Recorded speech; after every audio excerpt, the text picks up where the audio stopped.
Over 3,000 years ago, before iron had been tamed, before Rome had arisen, before the ashes from which classical Greece would emerge had even been scattered, the world was forged in bronze. It was an age when great kings ruled, when vast armies clashed for glory, riches, and the favour of their strange gods. An age so long ago that most of its events, its people, and even entire cultures and nations are lost.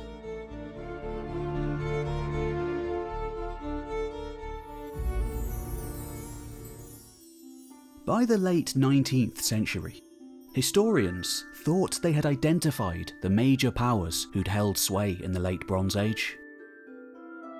First came Egypt, mighty edifices of millennia gone by, still standing in the Nile Valley.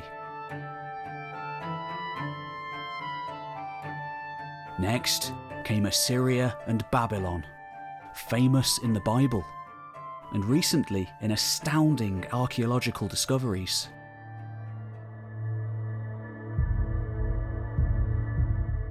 Finally, by the end of the century, and most importantly for many Europeans, came Mycenae, almost certainly the Achaeans of Homer's Iliad. Mythic fighters of the Trojan War, whose exploits formed the literary foundations of much of the classical world to come.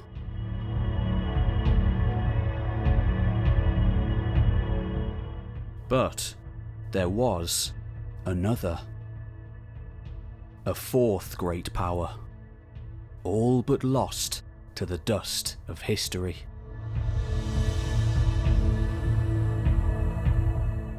The Hittites.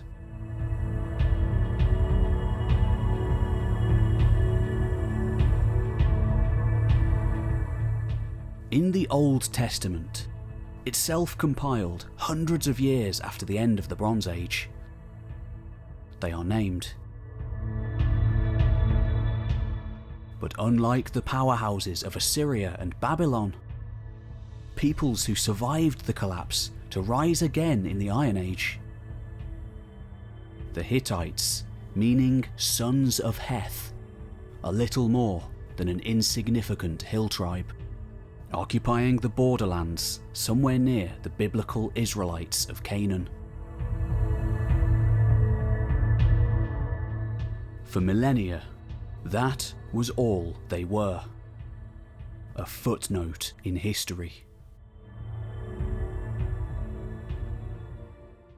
But then, something entirely unexpected took place. One of those moments to seismically and unalterably shift our understanding of the past forevermore.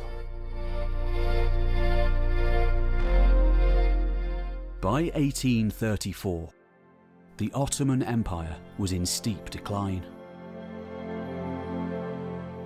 In an effort to modernise and revivify his realm, the Sultan Mahmud II opened up the erstwhile sealed borders of his massive realm to foreign visitors.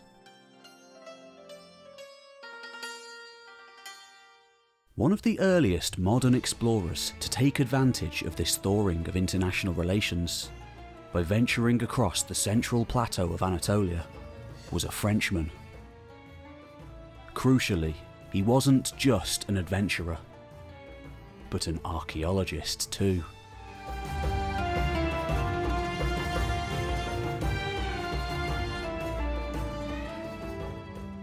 Charles Texier was searching for the lost Roman city of Tavium.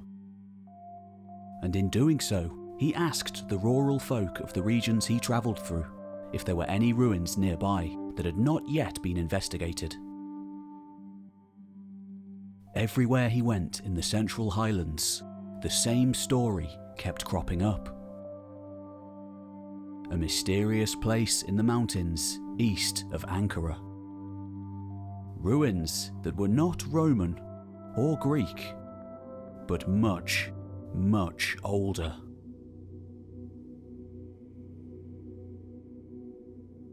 Intrigued, Texier set off at once.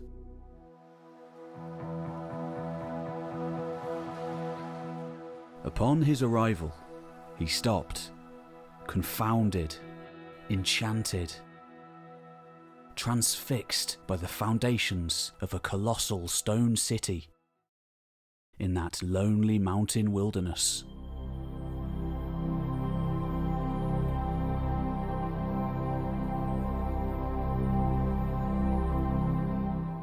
The ancient ruins were decorated with carvings of strange people. Long-haired, beardless, wearing boots upturned at the toe. Deducing that these were not Egyptian nor Assyrian, certainly not Roman or Greek, at the time, all he could do was marvel. And there was more. Within the ruins, Texier found fragments of a hitherto unknown style of cuneiform writing.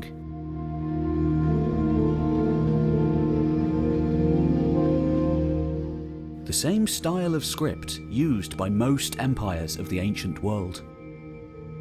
Examples from Assyria and Babylon recently being pored over by European scholars. Little did he know it at the time, but Charles Texier had just stumbled upon one of the greatest discoveries of his age. For that city, sprawled out over the windswept plains, was Hattusha, the capital of the Hittite Empire. Far from an obscure hill tribe, but in its day, one of the most powerful empires the world had ever seen.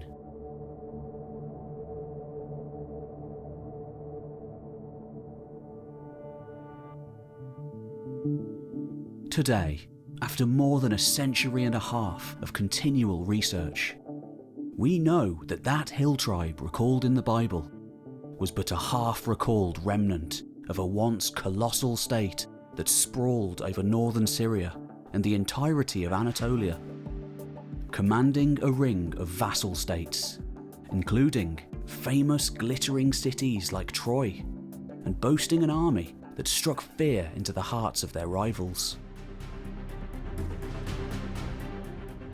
Their great king, known as the Labana, was revered as the sun incarnate, every bit the equal of Egypt's pharaoh, or the trade-rich king of Assyria. Arguably far more powerful than the brash lords of Homeric Greece.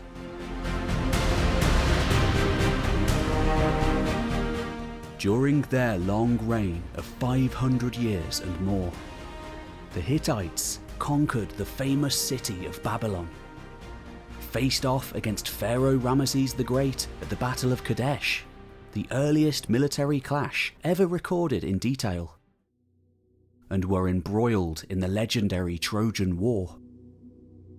Perhaps the real antagonist. Later forgotten and removed from the tale by Greek storytellers, relating events hundreds of years later. And of course, they were there when the Bronze Age world collapsed, bearing the brunt like no other of the cataclysmic events that destroyed the great powers, throwing the Near East into a centuries-long dark age and changing the world forever.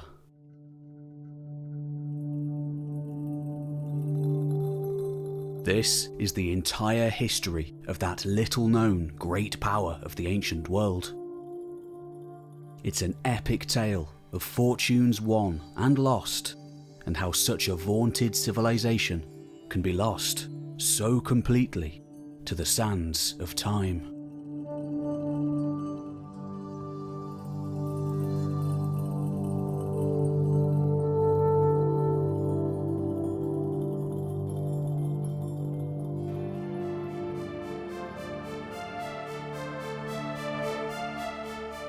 Hello and welcome to History Time.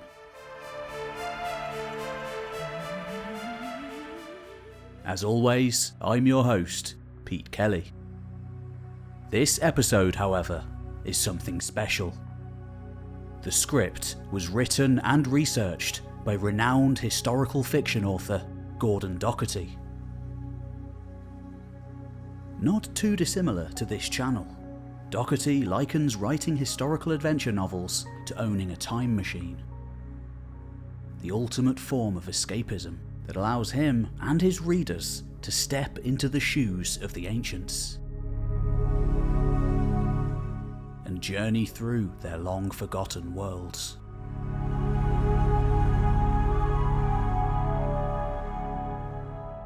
Best of all for us, his latest series, Empires of Bronze, is set in the final century of the Bronze Age, a time that saw the mighty Hittite Empire rise to unprecedented heights before vanishing completely from history. Empires of Bronze tells the incredible story of Hattu and his people, of the legendary wars and adventures at the dawn of history.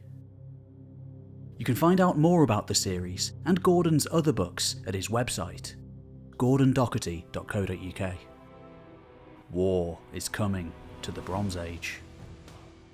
It will be the cruelest war ever waged, and the gods will gather to watch.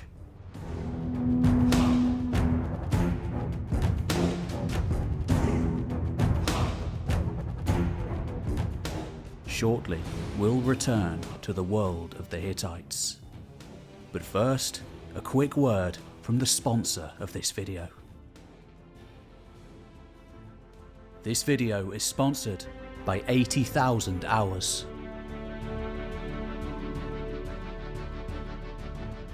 The average human today works for around 40 hours a week.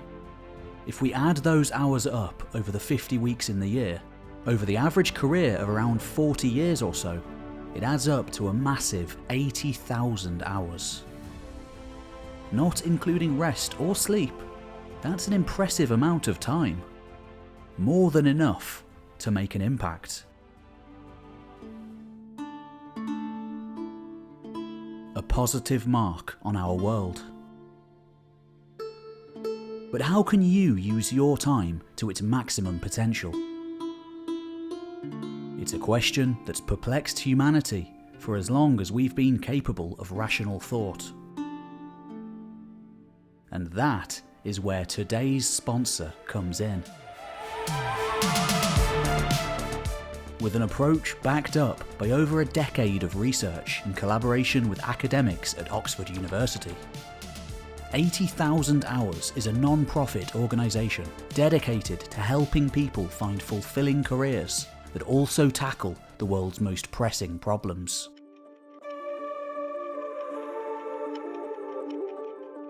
Many career advisors today will advise you to follow your passion or simply find a high-paying job. 80,000 Hours offers something different. Advice based on rigorous research and evidence. Challenging the conventional wisdom by showing you how to do good with your career without necessarily becoming a doctor, a teacher, or a charity worker. On their website, 80,000hours.org, you'll find a wealth of resources, including a free in-depth career guide to help you map out a meaningful career plan, problem profiles identifying the world's most urgent issues, career reviews for paths you might not have considered, and an 8-week career planning course to help you make informed decisions. Plus, they offer a job board with hundreds of curated high-impact opportunities and free one-on-one career advice calls. They even have a podcast featuring deep dives with experts on critical global issues. Issues that might just inspire you to find a career that is both fulfilling and impactful. And best of all, because they're independently funded, everything 80,000 Hours provides is completely free. Ready to start planning a meaningful career that makes a positive impact on the world? Head on over to 80000hours.org/historytime today to get their free career guide and join their newsletter for ongoing advice and opportunities. Thanks again to 80,000 Hours. And now, back to the ancient world.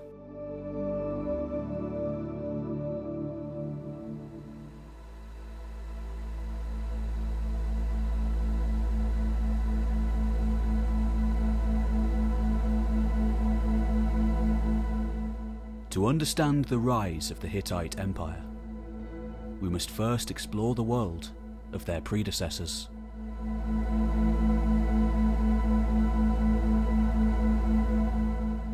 By around 3000 BC, as the Copper Age came to an end and the Bronze Age began, the central plateau of Anatolia was occupied by an indigenous people named the Hatti.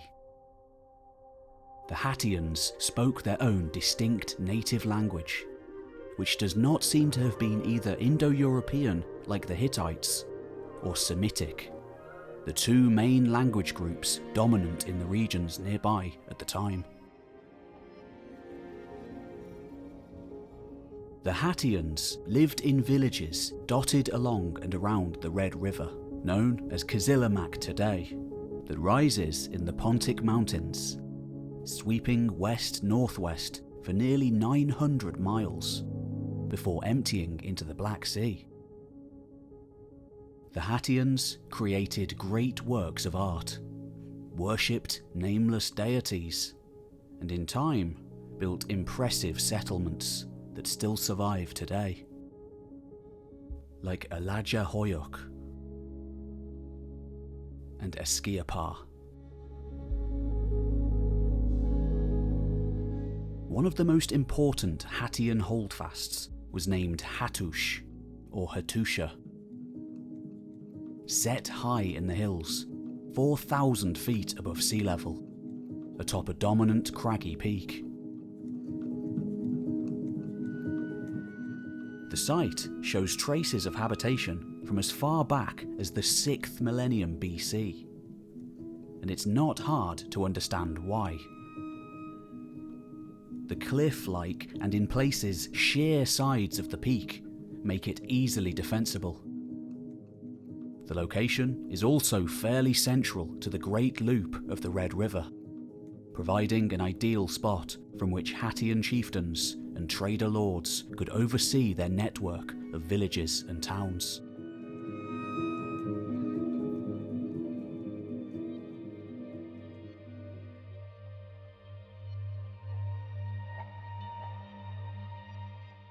Over the following centuries, the Hattians established trade networks, not just with distant Aegean lands to the west, known today in archaeological circles as the Great Anatolian Caravan Route, but with the rich and distant powers of Assyria and Sumeria to the south and east.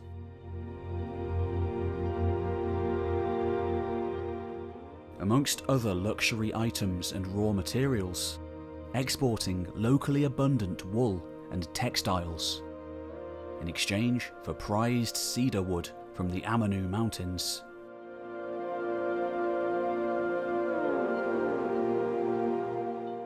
As the 3rd millennium BC progressed and the trade system matured, Assyrian merchant enclaves began to spring up in some of the larger Hattian settlements, giving them quite a bit of power and influence in the Hattian state.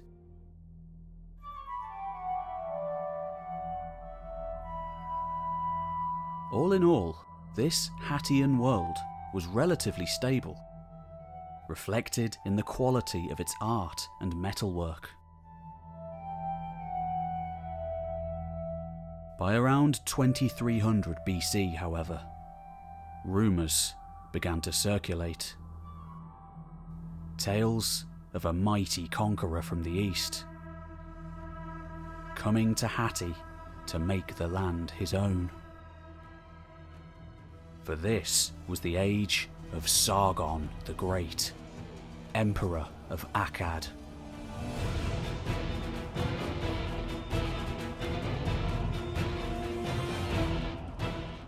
Often lauded as the first identifiable emperor in history, Sargon, a powerful Mesopotamian warlord, had recently risen to become the first ruler of the mighty Akkadian Empire, forging Sumeria together by the sword, as well as much of northern Mesopotamia, the Levant, and now the eastern fringes of Anatolia. The land of Hatti seemed set to be his next conquest. We hear of Sargon's march to war thanks to the ancient Mesopotamian epic named The King of Battle, penned many centuries after Sargon's day. The tale describes a cabal of disgruntled Assyrian traders based in the Hattian city known as Purashanda, most probably located south of the Red River, near the modern Lake Tuz, sending a secret message to Sargon, inviting him to attack the city in the hopes that he might give them better rewards than those currently offered by the city's Hattian chieftain, named Ner-Dagal. Sargon duly leads an army into the Anatolian highlands, but his troops become afraid of being so far from their native Akkad, and in such an unfamiliar landscape when compared to their Mesopotamian homelands in the Fertile Crescent. Today, the uplands of Anatolia are still a wild and windswept land. Hot, dry and arid in the summer, and snow-blocked throughout winter. This regularity of snow, in fact, is the reason for the upturned toes on Hittite footwear, serving as snowshoes of sorts.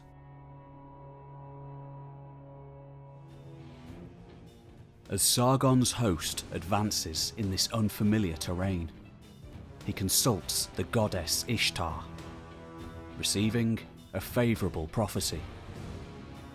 The Akkadian warlord inspires his troops on, through impenetrable mountain passes and dense forests. They storm Purashanda's defences and bring Ner-Dagal to his knees at the city gates, where he submits to Sargon. And just like that, a great southern stretch of the Hattian state was lost. The vulnerabilities of the Hattians exposed to the superpowers of the East. And yet, centuries passed with no further recorded attacks or losses.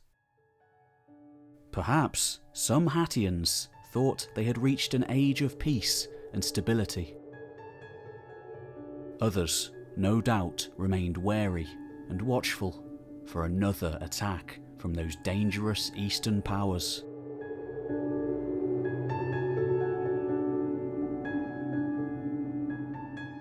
Few, surely, would have expected an attack from the north.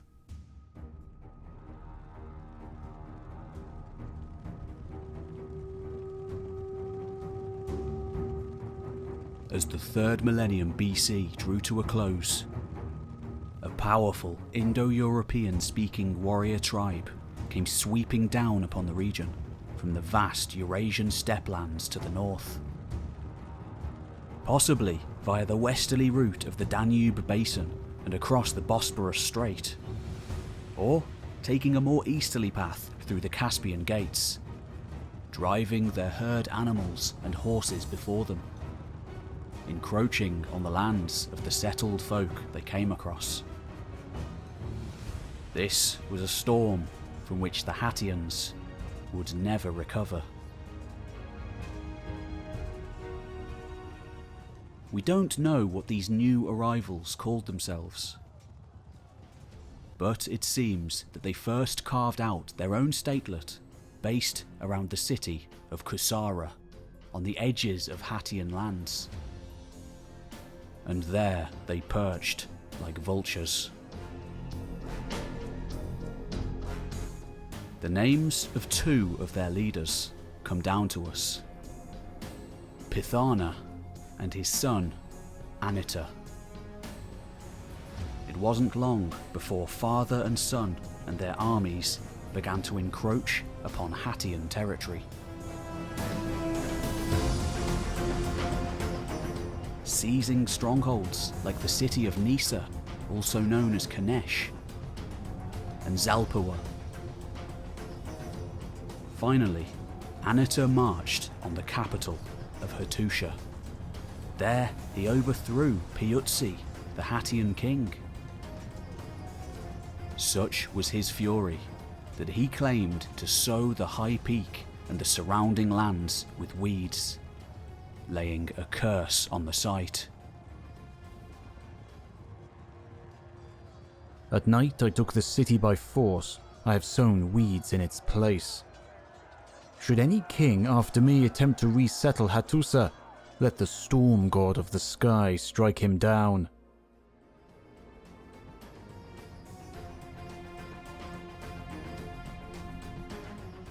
If only he had known upon whom that curse would fall. For only a few centuries later, around 1650 BC, one of Anitta's descendants, a man named Labana, did exactly that. Having now fully subjugated the indigenous Hattian tribes, Labana set up a new capital on the weed-strewn heights of Hattusha. There he was adorned with a crown sporting a winged sun on the brow. Announced as king of his own steppe people, as well as the conquered Hattians. In this way, the Hittite kingdom was born.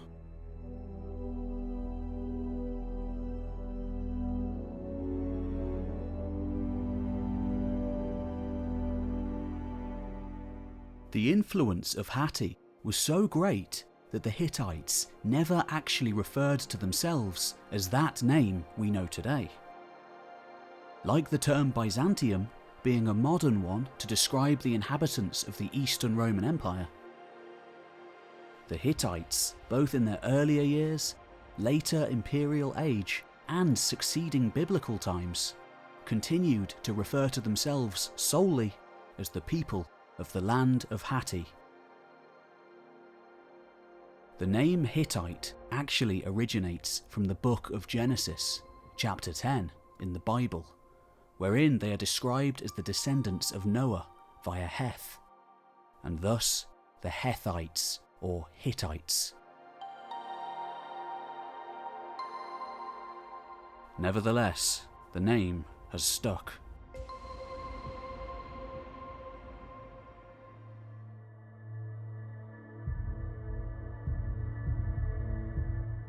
Despite his violent seizures of Hattian lands, Labana and his steppe people otherwise proved to be refreshingly wise and inclusive.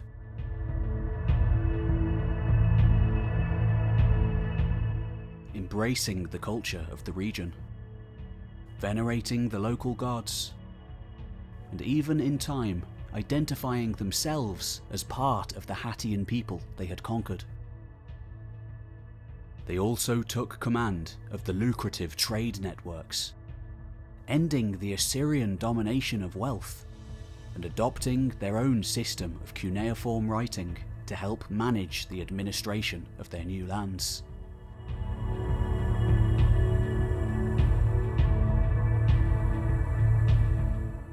Like this, the natives and the conquerors became one. Though, of course, Labana and his kin retained a superior status or caste, and as such formed the royal line for the Hittite kingdom to come.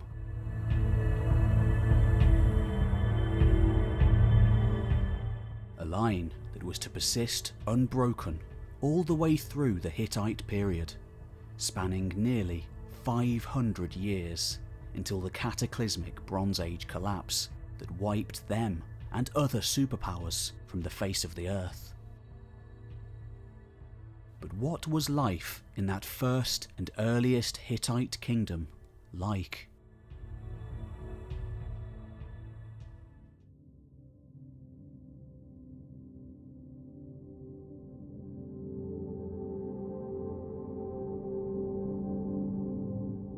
In 1906, an extraordinary discovery was made at the Great Ruins by Boazkoi.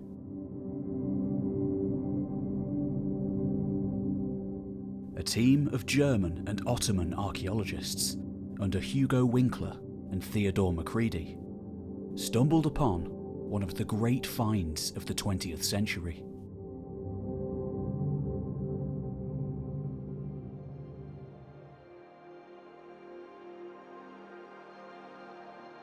Like Babylon and the Assyrian cities of Mesopotamia to the south and east, a vast archive of more than 25,000 writing tablets was unearthed.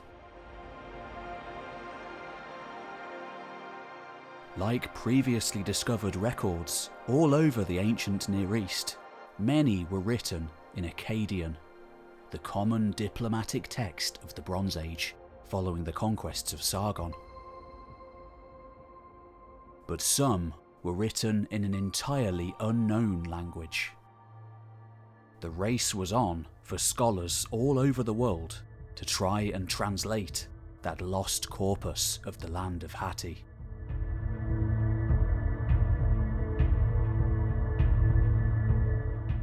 Some 40 years earlier, British Assyriologist Archibald Sayce had already made the sensationalist claim that certain inscriptions recorded all over Anatolia and Syria were created not by Greeks, nor Assyrians, or Egyptians, but another people altogether: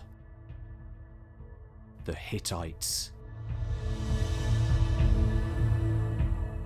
Speculating further, accurately as it would turn out, on an empire stretching from the Aegean to the Euphrates. Finally, in 1906, the digs at Hattusha confirmed it. Sayce had long hoped for a Rosetta Stone that might crack the code of the ancient tablets. As it would turn out, one wouldn't be needed.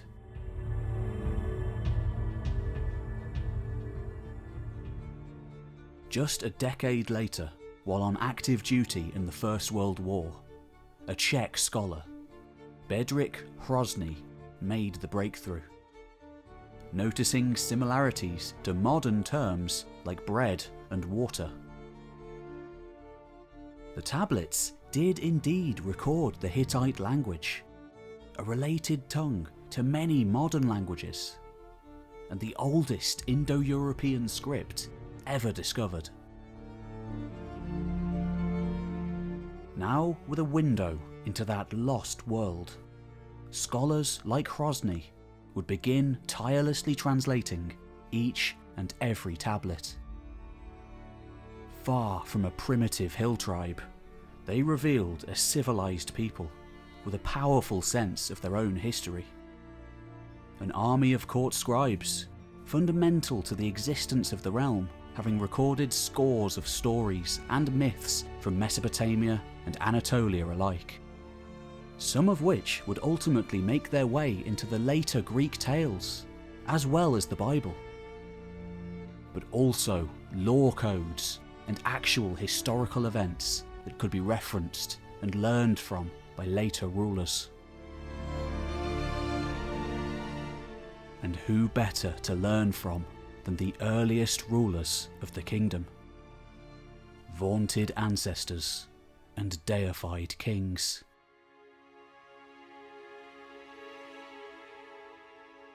Figures like Labana, traditionally regarded as the first Hittite king. His coronation in the early 17th century BC ushered in a period historians refer to today as the Hittite Old Kingdom, lasting for roughly 150 years.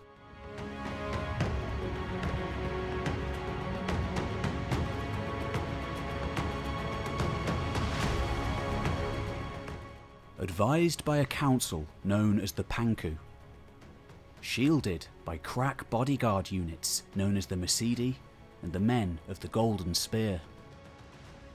2 units, so each one would keep the other honest.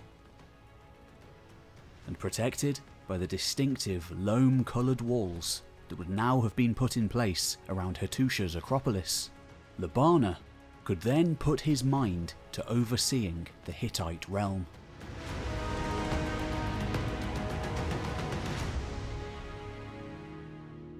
Consisting of the core territory around the Red River, as well as some loosely allied neighbouring regions, oath-bound to side with him in times of war, and sometimes to pay annual tribute. It was a modest state, but one already with a unique and flourishing culture. Like most people of the ancient world, gods were everything to the Hittites. Their farming and herding lands, the backbone of the economy, were all centred upon cities. And without fail, those cities were centred upon temples. In fact, most Hittite cities sported numerous temples, which employed most of the residents. And they had no shortage of gods. The Hittite pantheon is perplexing, non-linear, and unfamiliar to the modern theological eye. It seems that their chief deities were Tarhunda, the storm god, and his spouse, Ariniti, goddess of the sun. That said, each major city had a local storm god, a sun goddess, or some specific deity of its own, rapidly expanding the godly ranks. Moreover, the Hittites were not just polytheistic, but pantheistic too. They worshipped the very ether around them, believing every spring, tree, rock, and meadow to possess a spirit.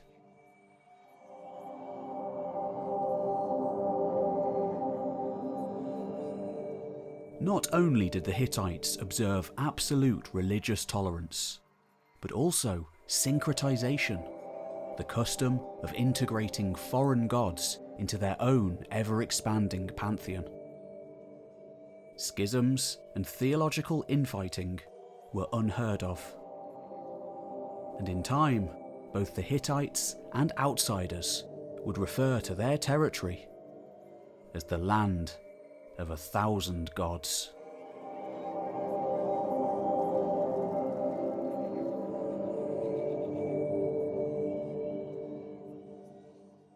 Like all naturalistic religions and all agricultural people, harvests and spring rains were celebrated fervently, with dancers, acrobats, and wrestlers leaping to and fro, priests and oracles chanting, and soldiers performing parade drills.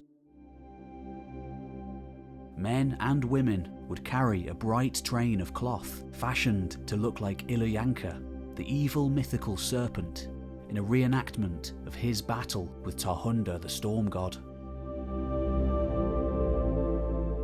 All the while, the people watched on, singing and clapping, feasting on venison and drinking clay pots of foaming barley beer.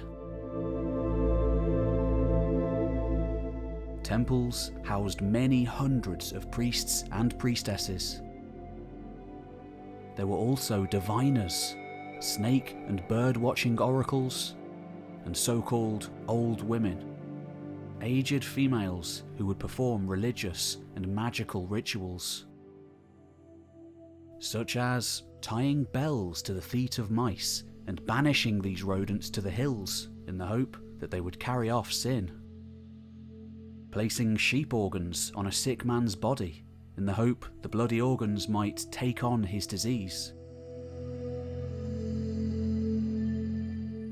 and curing a couple's marital strife by spitting in a long-suffering sheep's mouth and then burning it to death. And in this Old Kingdom period, Hittite law began to take shape too. From the tablets excavated at Hattusha, we know that unlike their Assyrian neighbours, who were developing a reputation as gruesome torturers, with impalement and skinning alive being two favoured methods of cruelty, the Hittites favoured financial penalty over death or mutilation. Also, though slavery was widespread, Hittite slaves had rights, with the possibility of being able to work towards their own freedom.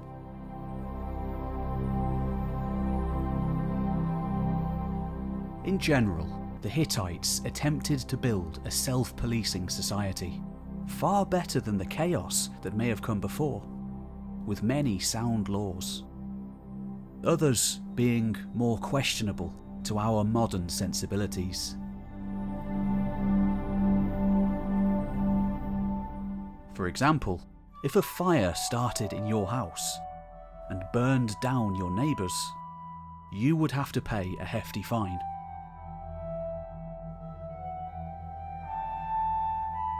But also, if a body was found on your land, or if your land is nearest to the body, you were guilty of murder.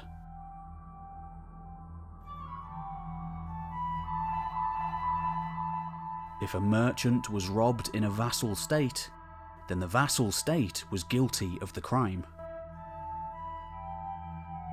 Bestiality was punishable by death, specifically unless it was with a horse.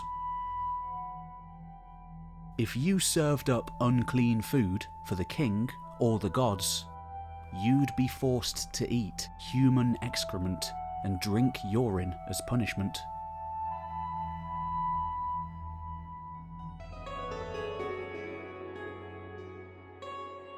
As the ruler of the land, if matters could not be settled by the network of lesser magistrates underneath him, King Labarna himself would serve as the highest judge.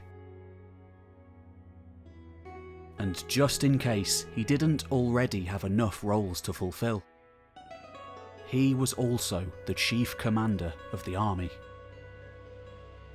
Though his chief bodyguard, known as the Gallanagh-Edwards, would aid in matters of strategy and command. In these early days, the Hittite army had yet to make its mark on the world stage, but the foundations of their later military system were put in place. A countryside army academy was established a few miles west of Hattusha, where boys would be trained in the use of the spear, the bow, and the distinctly curved Hittite short sword.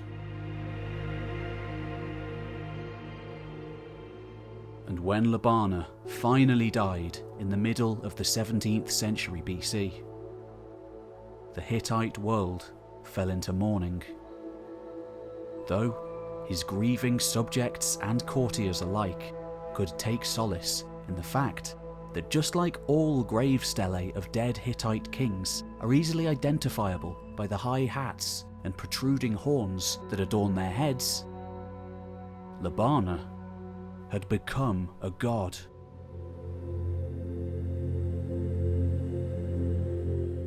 Joining the ranks of the pantheon as a new deity. A tradition that would persist throughout the entire Hittite period.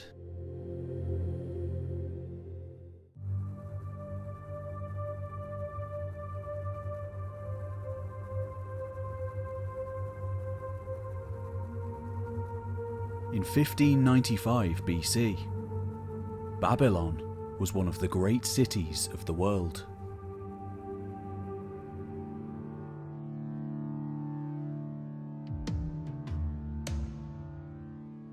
Beating heart of a powerful empire, founded by one of the most famous kings in history,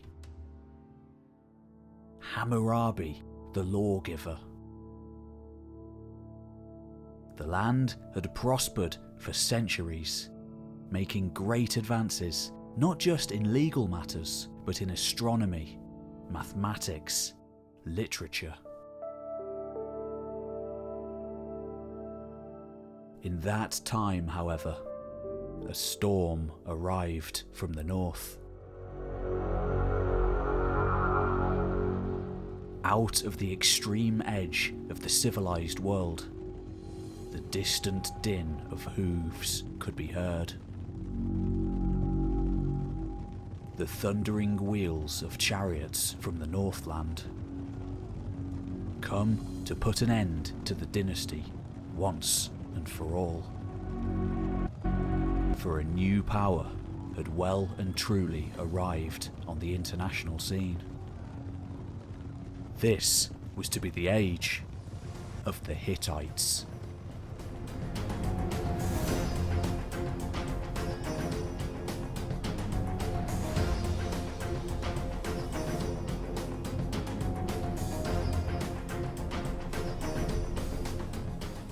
We don't know how Labarna of the Old Kingdom died, but we do know that his son Hattusili I acceded to the throne in his place. 6 more monarchs would follow: Mursili, Hantili, Zidanta, Amunna, Hosea, and finally Telepinu, the last ruler of the Old Kingdom period. All as warlike as the last. Whilst each had personal names, in a similar manner to the Roman way of calling all emperors Caesar after Julius Caesar and Augustus, all Hittite Old Kingdom rulers were also called Labarna.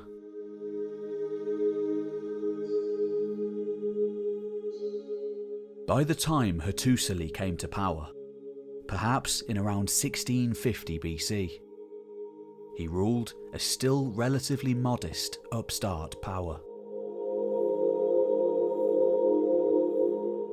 To the southeast of the Hittite world lay the Hurrian kingdom, roughly equating to modern-day Syria. The Hurrians and the Hittites had previously enjoyed cordial, or at least stable, relations, having shared much of each other's culture for centuries. But, according to the Hittite texts, when the Hurrians began to interfere in the trade routes that brought Assyrian tin to Hatti, Hattusili had no option but to act.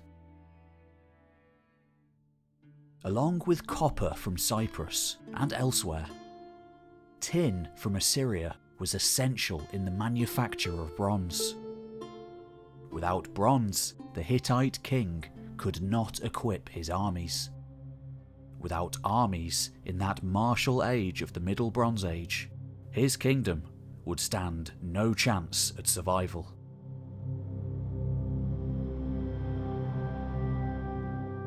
Throughout their history, the Hittites were never a naval power in their own right, preferring instead to utilise the fleets of time-served maritime vassals.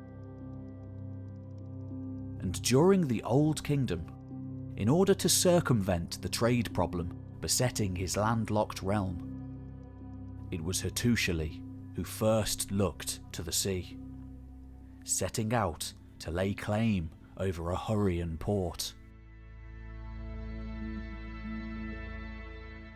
identifying the Hurrian city kingdom of Halpa and its port, Alala. Hattusili set out to seize the latter. His exploits during this campaign are captured in his annals in vivid detail, relating his razing of the Syrian city of Haha, and how he forced the local king to serve him as an ox, towing carts of spoils back to Hattusha. Hattusili went on to conquer almost every other city he encountered, right up to the Euphrates, vitally successfully capturing the port of Alala as planned and solving the trade problem. Though the metropolis of Halpa itself, modern-day Aleppo, held firm. For now.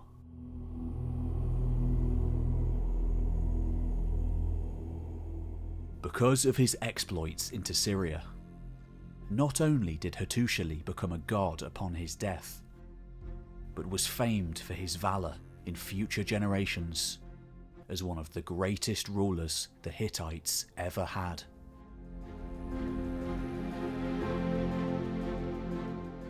Beginning his reign hemmed in by Ozawa to the west, the Kaska and other similarly warlike tribes to the north, and mighty Hurrians and Mesopotamians to the east. Though he ultimately failed in his campaigns against Aleppo, Hattusili spent the majority of his reign at war, shoring up borders and expanding in all directions, becoming a legendary, revered figure in the process.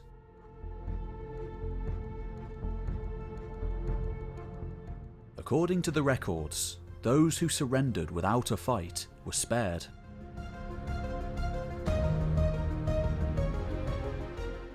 But full fury was meted out to those who didn't, such as the unfortunate king of Haha.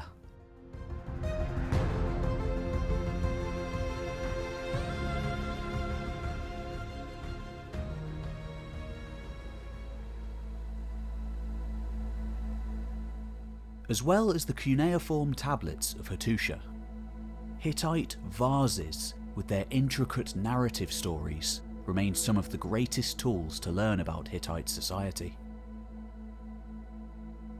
They reveal a culture still rooted in the Hattians who came before, though increasingly being influenced by all the new lands they came into contact with too, via conquest, trade, and diplomacy. None more so than the Mesopotamian world to the south and east, already settled by city builders for thousands of years.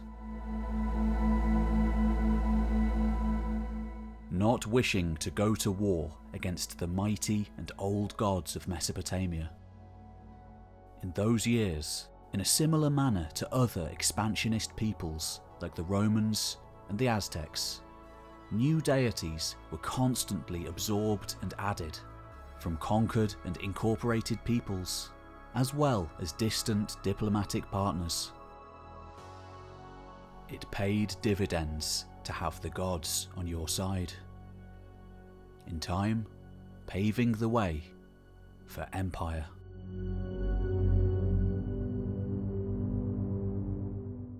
After Hattusili came Mershali, his chosen successor. Not one to be outshone by his grandfather, Mershali's armies would range even wider than before, not only razing Halpa to the ground as an example to other defiant states, but successfully seizing Aleppo. And most famously of all, marching all the way to the Euphrates to sack Mari and Babylon. Legend has it, in the incident which was without a doubt the apogee of the Old Kingdom, he destroyed Babylon and the army there,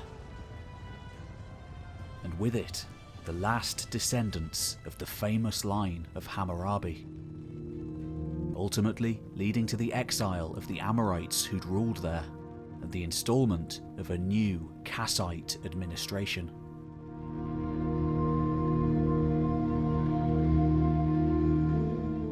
Though the extent to which this was the intention remains unknown. And then, just as quickly as the Hittites had arisen to power, they collapsed, sharply and swiftly into internal chaos and outside invasion.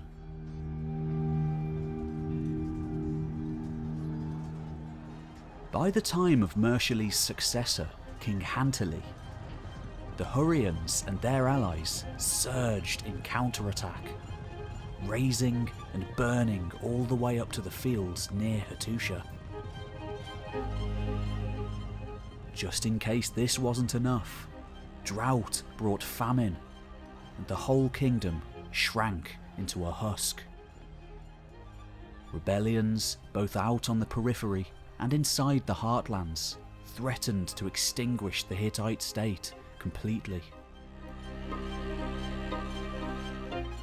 Finally, after decades of turmoil, one ruler emerged to bring a degree of stability to the ailing realm.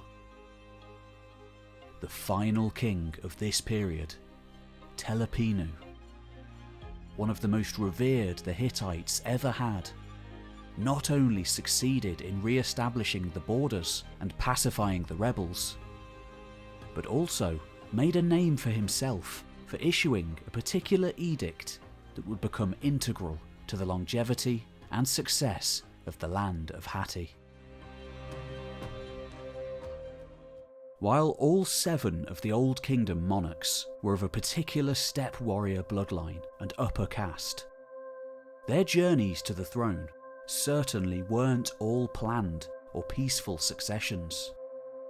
Regicide and constant plotting having become a huge problem for the nascent Hittite state, casting a black shadow over every one of its rulers. Just to name a handful of examples, Hattusha I, getting wind that his sons and his daughter were plotting against him, named his nephew as his successor, only for his nephew to overthrow him. Mershali, Hattusha's grandson, reigned for some 30 years, only to be slain by his brother-in-law, Hantili, and a crony named Siddhanta. Hantili's reign ended with his natural death, but his chosen heir was swiftly murdered by Siddhanta, who took the throne for himself. Siddhanta was swiftly murdered by his own son, Amuna. And the list goes on and on. By 1500 BC, the situation was clear. The Hittite realm could never grow strong while the eyes of the king and his powerful nobles were constantly looking over their shoulders. It was Telepinu, that last of the Old Kingdom rulers, who sought to put an end to this. When he overthrew Hosea, he chose exile instead of death for the toppled king, proclaiming that no more blood should be shed for the throne.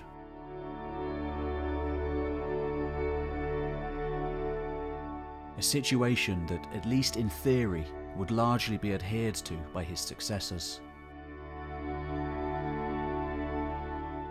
Inheriting a state on the verge of collapse, with hemorrhaged borders to the west and east, Telepinu's reign would be long and impressive.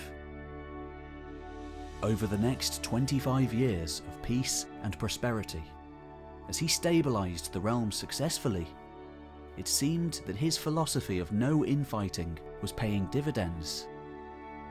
Until he heard the news that Hosea, the man he had usurped, and his sons had been murdered. Angered Telepinu stuck to his principles, exiling the perpetrators rather than having them executed. But his patience and his faith must have been stretched to breaking point when his own wife and son were assassinated by rivals. Bereft, it would have been understandable had he ordered the deaths of all those involved. Somehow, however, he found the resolve to pardon them instead, codifying his message of non-violence in what has become known as the Edict of Telepinu. In this, the king outlined a new system designed to eliminate the ambiguity of royal succession.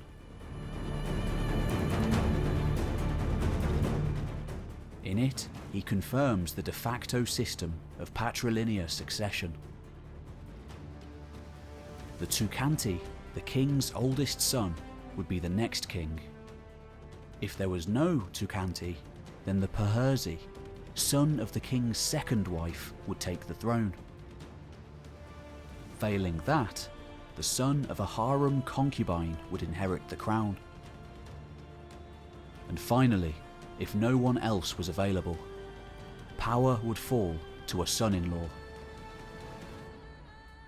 Ironically, Telepinu died with no successor,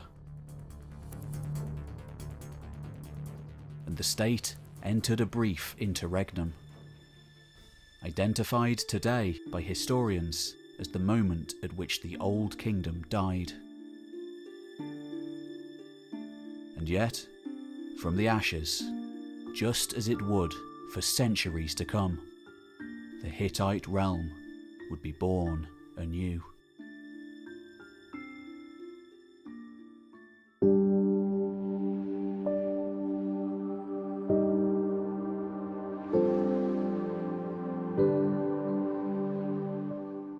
The death of the Old Kingdom was not the end.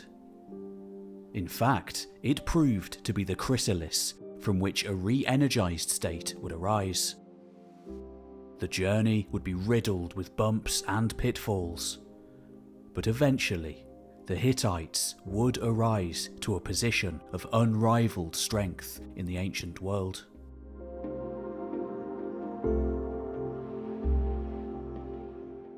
Historians and archaeologists talk of the second and third phases of the Hittite era as the Middle Kingdom from around 1500 to 1400 BC, give or take a few decades, and the New Kingdom from around 1400 to the final destruction of Hattusha by around 1200 BC. The latter seen in edifices and relics from the Aegean to Iraq, being commonly referred to as the Hittite Empire. But like all empires, it was at least partially built on the achievements of those who came before. Though little known now and largely lost to history, this was the Middle Kingdom.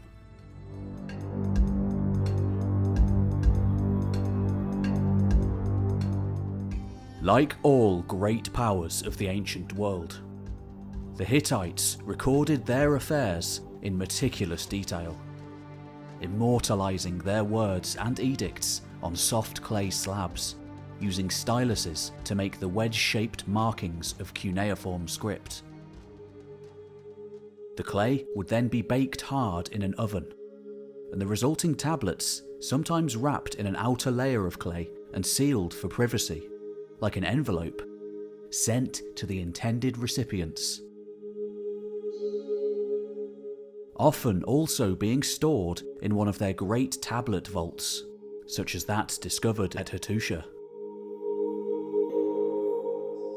It is due to the discovery of these vaults that we know so much about the Hittites today. Their gods, their customs, their diet of sweet bread, venison, and barley beer, their fashion of long hair, earrings, and shaved faces, beards being exclusively reserved for the gods, and so much more. It remains curious then that the Hittite Middle Kingdom, the period of roughly 80 years following the death of King Telepinu, is relatively scantily documented.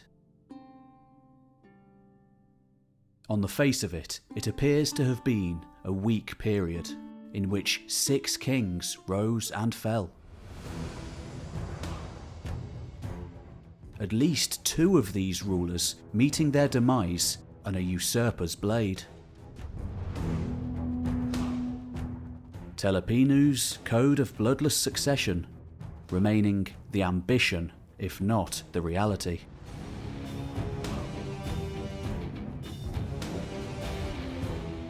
Far from a peaceful time, the Middle Kingdom also saw the emergence of 2 new threats. To the north, an unruly coalition of tribes, known as the Cascans, appear to have arrived in the Pontic Mountains. Perhaps a terrifying throwback for the Hittites, emerging from the same steppelands they themselves had arisen from all those centuries ago. Making that range of mountains their new home, and a perfect base for frequent violent raids south into the Hittite heartlands.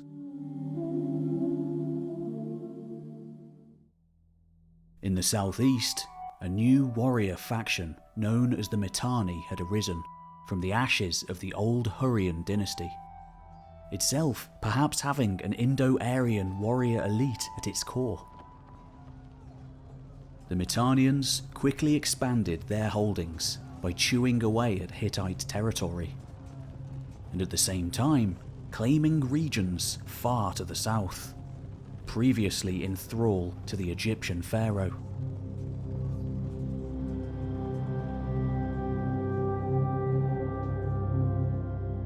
At this time, the Hittites and Egypt only seem to have had minimal dealings, being so far apart and separated by the Mediterranean Sea. Not to mention nearly 2,000 kilometres and innumerable petty kingdoms on the land routes. And yet, each recognising the danger posed by Mitanni, they forged a tentative defensive alliance against the new upstarts. Even in this murky epoch, Hatti being powerful enough to be treated as a worthy ally by Egypt.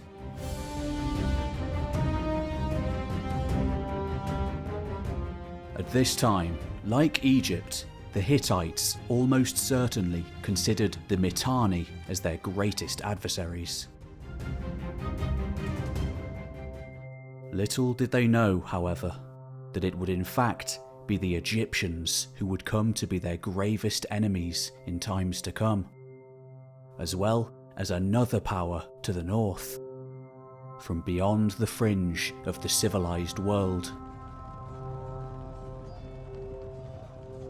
The Cascans.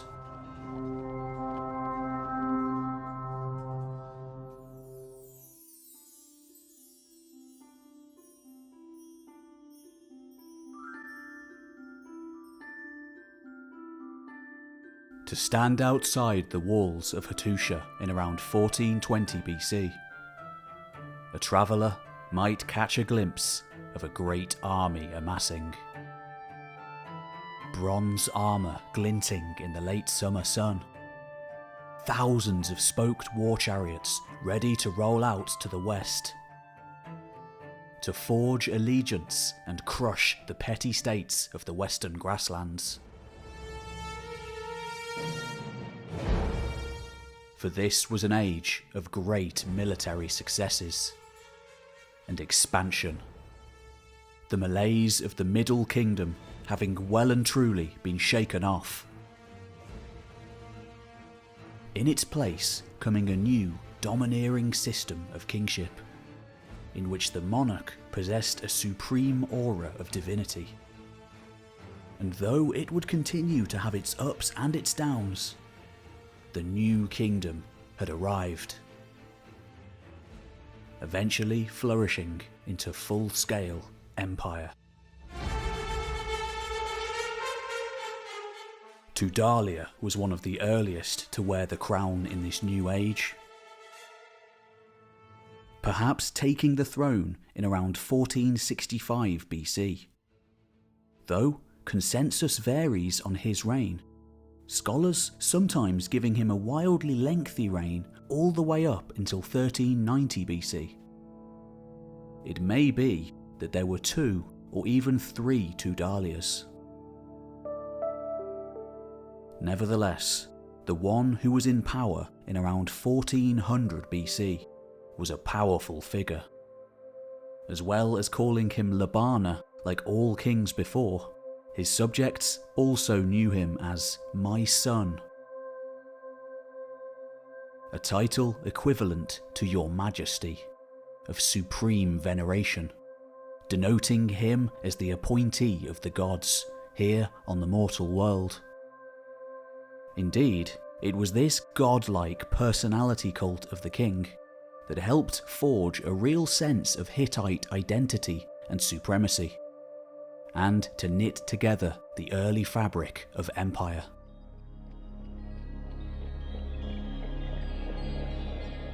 Tudalia would have served as the high priest of the kingdom too. The tablet caches discovered under Hattusha describe the kingly duties of this day. An endless itinerary of religious ceremonies, travelling to and fro from city to city, to give offerings, instigate sacred festivals, and lead holy processions. All essential in making the Hittite realm not just a network of towns and cities, but an empire. Looking to reassert Hittite authority, one of these Tudalias and his great army marched and rolled out to deal with a gathering confederation of some 22 tribes in Anatolia, known as the Asuan Confederation, then putting pressure on the western borders of the realm. His victory there further strengthened his growing reputation, and he also captured from the enemy a crack chariot wing known as the Lords of the Bridle, who would go on to form the core of a new Hittite chariot corps. In time, the military academy near Hattusha was expanded to include chariot training paddocks. Here, Hittite boys would be taught to drive these war cars, the heavy tanks of their age, even employing a Hurrian man named Kukuli, meaning colt, as their chief trainer. Astonishingly, his training manual survives to this day, outlining the diet, regimen, and training exercises horses and drivers had to be put through to produce such an elite chariot team. He also introduced the concept of interval training horses to gradually build up their stamina, of warming down, and of feeding them a specific ratio of hay, oats, and barley to maximize their potential in war. This was an age before cavalry warfare. Horses of the Bronze Age were not yet large enough to carry armoured men at a charge. Later breeding would change this, but before that revolution, chariots were the shock weapon of the day. Utilised only by those who could afford the great expenses to train and equip their teams and their horses. During this time, the Hittites had thousands of them.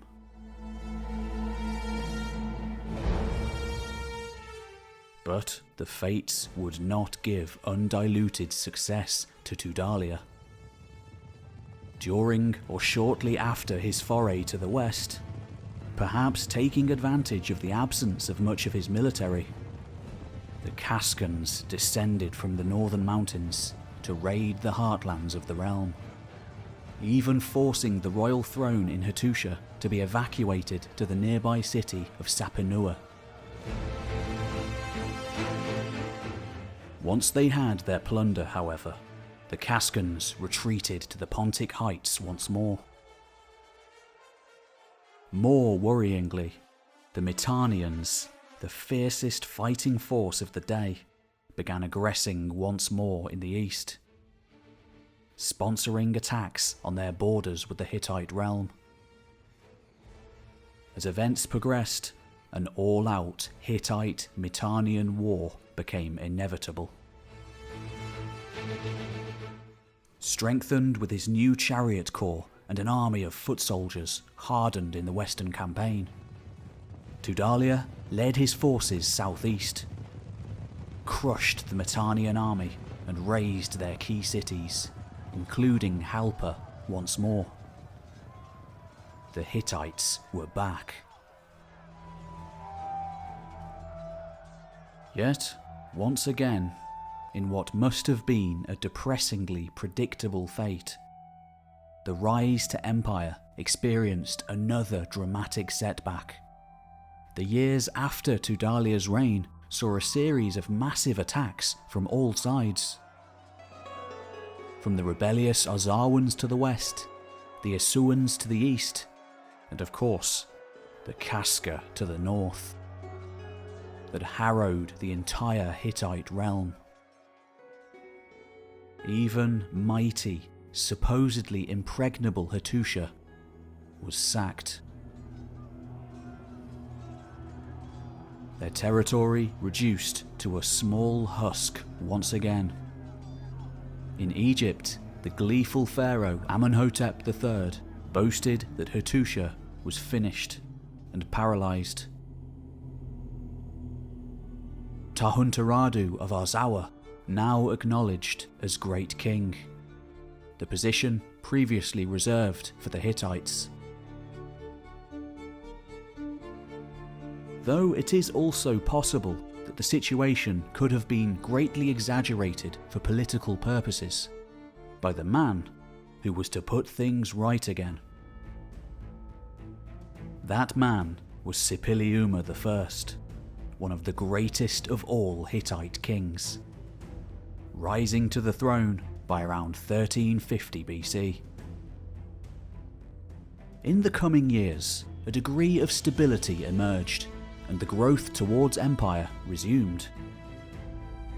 However, Sipiliuma came to power with blood on his hands, having murdered his own father, the previous king, in order to become king ahead of his older brother and heir apparent. A breaker of the Edict of Telepinu, he could never quite shake off his reputation as a betrayer and kinslayer, no matter how great his achievements were. Despite this ignoble start, Sipiliuma went on to earn the moniker the Great Restorer, regaining all of the territory lost since the time of Tudhaliya I. Perhaps most importantly of all, he crushed and completely subjugated the Mitanni, razing their capital of Washakuni, placing them under the rule of his son-in-law, and ending their empire for good.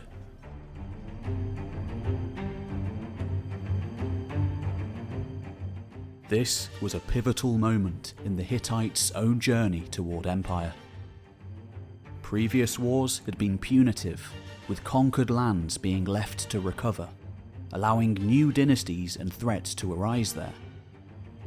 By instead making a client state of a dangerous enemy, furthermore claiming actual ownership over their lands, the Hittites made the whole Near Eastern world sit up and take notice. And this was just the beginning. Sipiliuma set off south to Syria, using the powerful Hittite infantry and crack chariotry to conquer many cities, including Damascus. But, like all the truly great kings of the ancient world, he was wise enough to sometimes recognize the advantages of diplomacy over military force. Approaching certain vital cities and kingdoms with an offer of vassalage. Like this, he brought into the growing Hittite Empire the trade-rich coastal kingdom of Ugarit.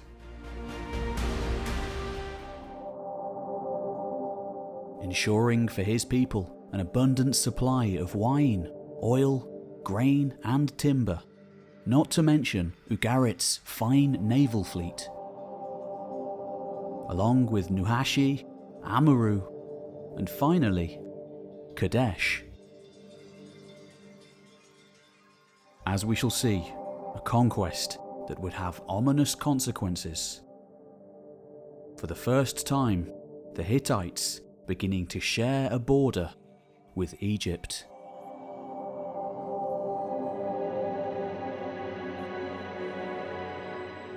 The Hittite realm, which had for so long been a medium-sized kingdom confined to the Red River region, now sprawled over not just Anatolia, but much of Syria and the Levant too.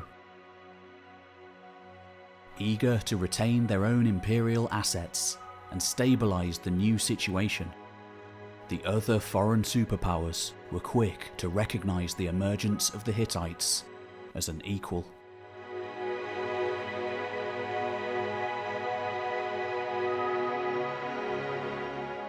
Not only would envoys from Arzawa and the Mycenaean states of Thebes and Pylos have now travelled thousands of miles to acknowledge the great king of the Hittites, but dignitaries from Assyria, Babylon, and Egypt. Their journey through the Hittite capital would have been eye-opening. No longer was this a small capital based around the cliff-like Acropolis. Just like the empire, Hattusha had grown.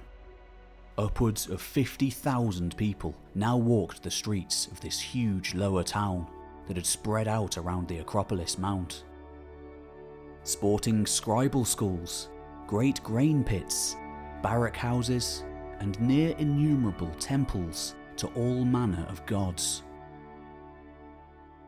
The greatest of all was the temple of the storm god, a holy structure spanning some 20,000 square meters within the lower town.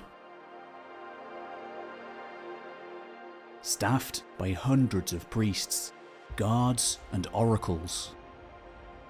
And like the Acropolis, the lower town too was shielded by a miles-long circuit of huge defensive walls and turrets, many of which can still be marvelled at today.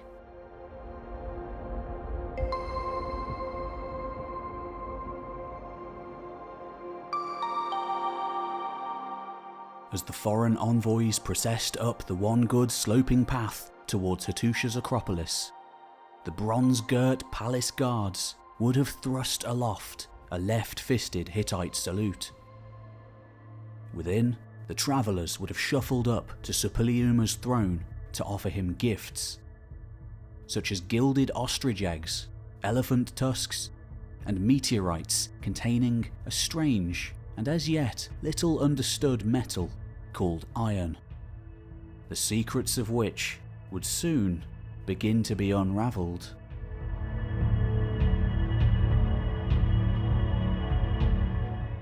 After 20 years of rule, Suppiluma's state had emerged triumphant from the ashes of war. He'd pushed back the Kashgar, conquered Arzawa, crushed the Mitanni, and formed a long-lasting and lucrative alliance with Ugarit, which would survive until the end of the Bronze Age, leading his state to its greatest ever territorial extent. But he could never escape the blight of his bloody rise to the throne. justifiably, according to some, dying of plague, brought back to his homeland from his many journeys of conquest. Today, Suppiluma's legacy is striking.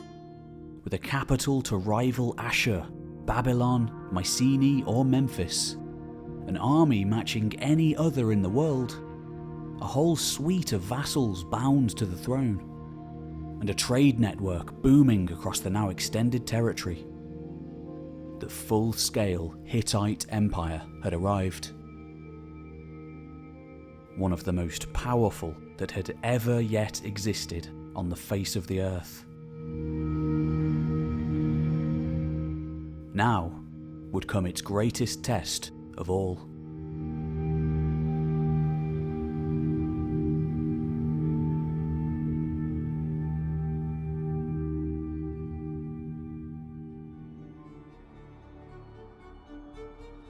In the headquarters of the United Nations, a cuneiform tablet stands on prominent display. It is a replica, pledging eternal friendship and lasting international peace. The original, found at Hattusha in 1906, dated precisely to 1269 BC, is housed at the Istanbul Museum.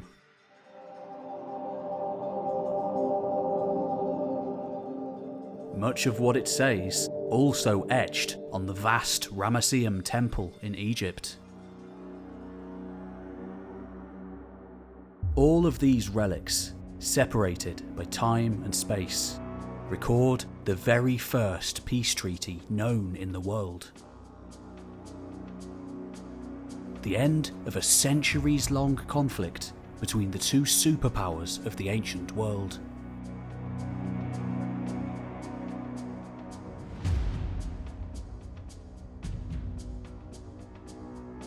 But of course, in those martial years, before such a treaty could be made, a great battle had to be fought.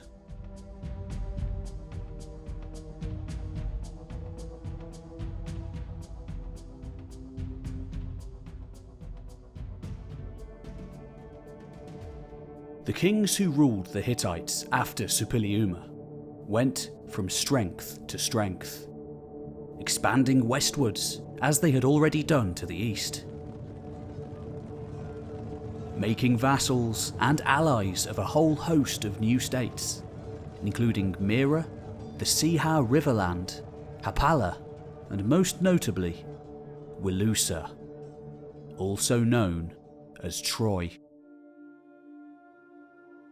Under the firm grip of Masuli II, Hittite control now stretched from the shores of the Aegean to the banks of the river Euphrates.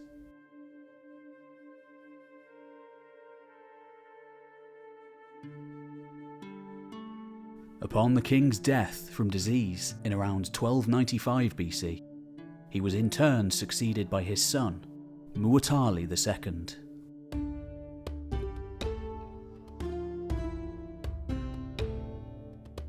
One of the first building blocks of the empire, however, was about to become dangerously unstable. To the south, the Egyptians had never quite forgiven or forgotten Suppiliuma's capture of a particular Syrian city, famous today, Kadesh.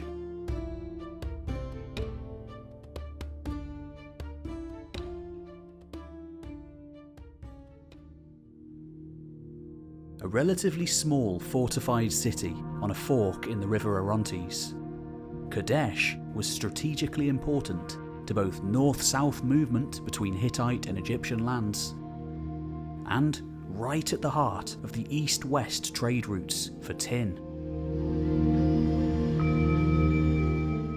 A powerful figure at the head of a new revitalized dynasty, Pharaoh Seti was determined to bring Kadesh back under Egyptian control. As far as he was concerned, every day the fortress remained in the hands of the Hittite king was an affront to Egypt. The Egyptians and the Hittites had never directly gone to war before.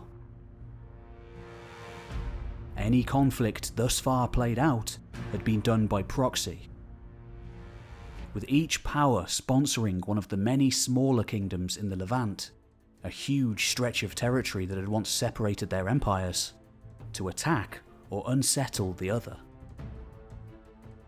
But now, the Hittites had expanded right up to the edges of the Egyptian world. And so, the next conflict between the two great powers would have to be direct.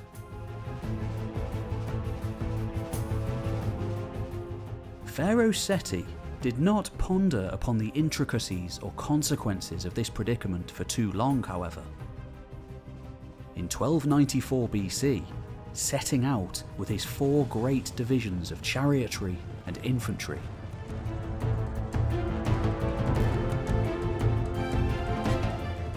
he promptly seized Kadesh and the other nearby Hittite vassal state of Amurru for good measure.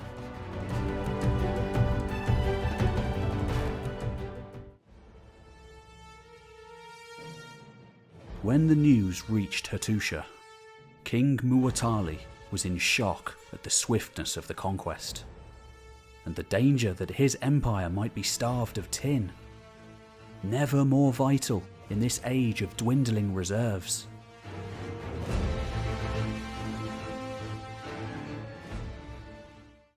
The following spring, once the snow-blocked passes around his heartlands had cleared, Muwatalli sent a rapid response force to try to retake Kadesh and Amurru. The mission failed. Due to pressures in both the Hittite and Egyptian homelands, an uneasy truce ensued for the next 2 decades. In the case of the Hittites, this was largely due to unrest in their recently won western borderlands. Trouble was stirring on the Aegean seaboard, with the Hittites' Trojan allies reporting increasing aggression from the upstart Ahiyawan powers, very likely to be Mycenaean city-states across the waves. Events would continue to build over the next century to come.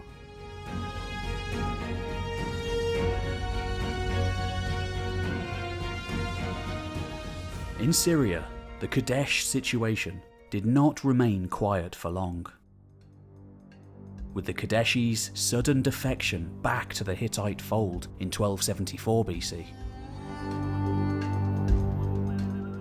Enraged, the new Egyptian pharaoh, Ramses II, eager to prove his might in battle, blew the horns of war. Rallying all of his empire's armies to once and for all claim Kadesh for Egypt. King Muwatalli knew he could not afford to lose the city again, and so, likewise, he tolled the signal bells, sent messengers far and wide. The crack Hittite regiments and chariot corps were assembled. Armies from every single vassal state across the sprawling realm. Isua, Massa, Lucca, Troy, the Siha Riverlanders, even mercenary Kaskans from the mountains. A force totaling close to 50,000 warriors. Likely matched or just surpassed by Egypt. An extraordinary figure for the times. But considered plausible by historians, the most conservative of estimates standing at well over 20,000 men for each side. This was to be a gigantic confrontation. So, in 1274 BC, with his younger brother and chief bodyguard, Gallanagh-Edwards Hattusha at his side, Muwatalli led his huge northern army towards Kadesh, while Ramses approached from the south. The first to reach Kadesh would claim the city, the commanding city mound, its defences and its storehouses, ensuring a huge advantage in battle. So, who won the race to reach Kadesh first? Pharaoh Ramses, it seemed, reaching a high gorge side that gave him sight of the countryside around. While camped there for the night, 2 Bedouin tribesmen arrived from the wilderness and came to him. They explained that the Hittite army was still far away in the north, near Halpa.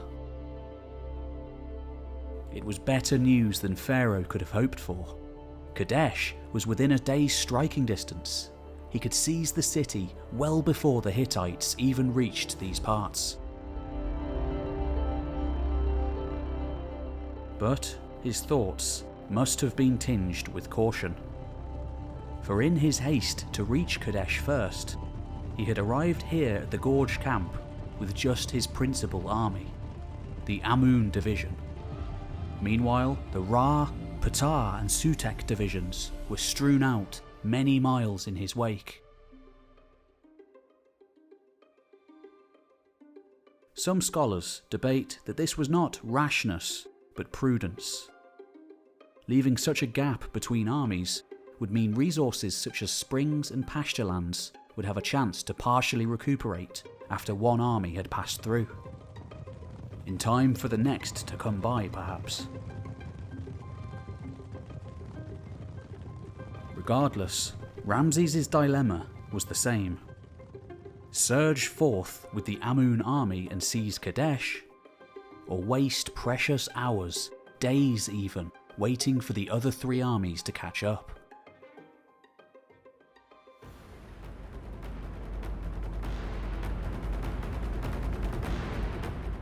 Ramses, young and eager to prove himself, opted for haste. Come dawn, he crossed the Orontes at the Ribla Ford and led the Amun army onwards until the Kadesh mound rose up into view.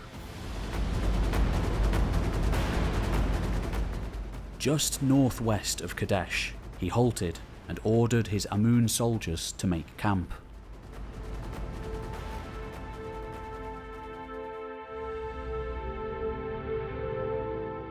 The sun was still crawling over the horizon as his troops set about making a siege camp, demarcating a huge area with a low rampart of soldiers' shields dug into the earth.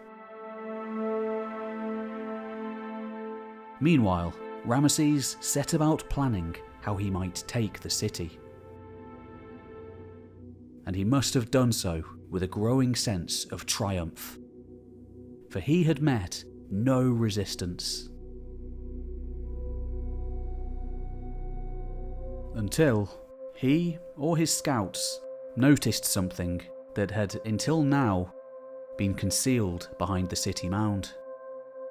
On the far side of the river, a dust cloud and a shimmer of sunlight on bronze. The Hittite army was already here, in its entirety. The Bedouin duo who had advised him otherwise had been Hittite spies. Then he might have noticed something else. The enemy force was almost all infantry. The famed Hittite chariots, nowhere to be seen.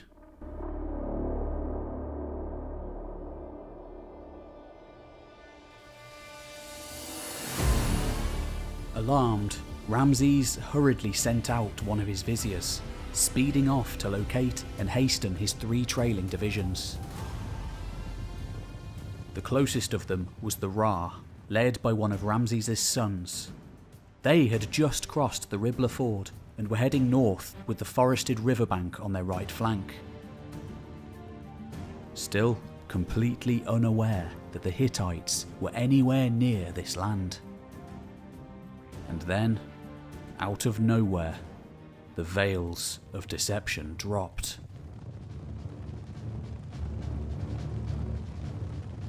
From the wooded riverbanks, some 3,000 war chariots exploded into view in a blaze of light, slicing through the last curls of dawn mist.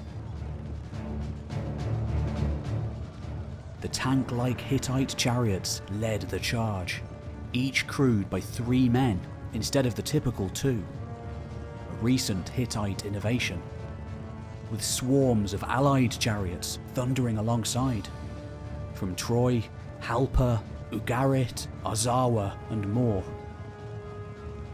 Prince Hattusili led this devastating attack personally, swiftly hammering through and obliterating the Ra flanks, sending thousands fleeing back to the south in panic. The plan had worked perfectly. The Hittites had effectively cut Ramesses and his Amun army off from 3/4 of his entire campaign force.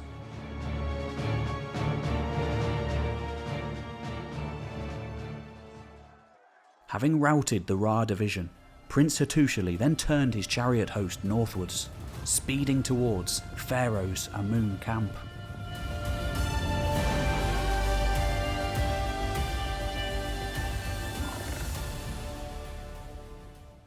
Within the vast and as yet incomplete camp, Ramesses would no doubt have heard a strange rumble in the south, then noticed the heat-warped horizon there shaking and sparkling.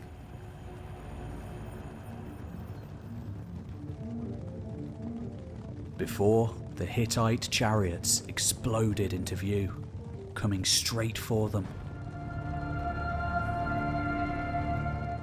By all accounts, the Hittites ripped the Amun camp to shreds, surging over the half-finished earth and shield rampart, and harrowing through the sea of tents and men within.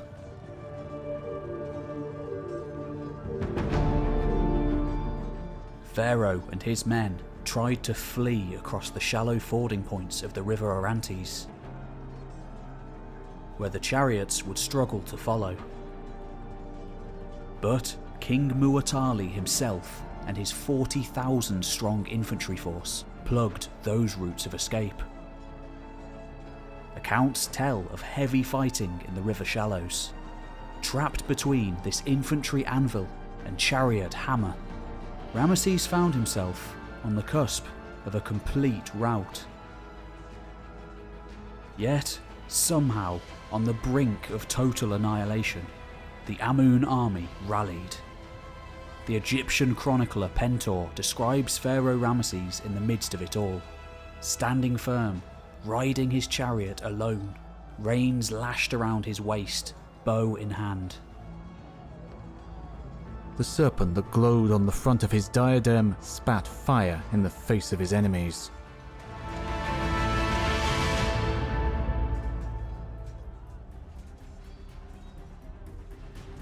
Regardless of the spirited fight back, Ramesses could not hope to defeat the sheer numbers the Hittites had on the field.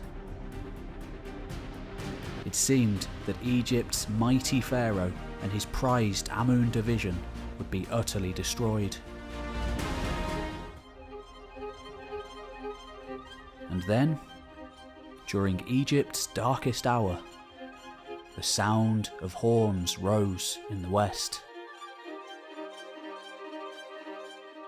Out from the western mountains, a huge Egyptian reinforcement army known as the Nearin appeared and sped into the battle. The origins of the Nearin are foggy to say the least. Some speculate that they were the soldiers of the close-by land army of Amaru.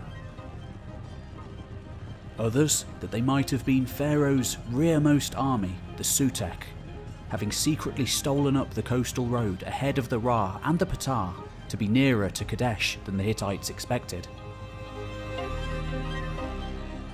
Was this an accident of history, or perhaps even an Egyptian deception to trump that of the Hittites? Whatever the origins of the Nearin, they and the relieved Amun soldiers finally began to turn the tide of battle, overwhelming and pulverizing Prince Hattusili's tiring Hittite chariotry. From the south, the Egyptian Patar army had by now made it across the Ribla Ford, speeding towards the fray. Despite the ingenious tactics of the Hittites, the balance of power had well and truly swung in favour of Egypt.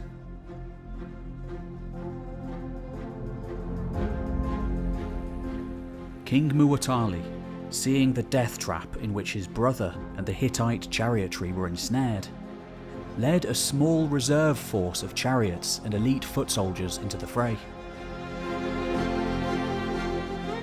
The battle that had commenced at dawn raged on until sunset.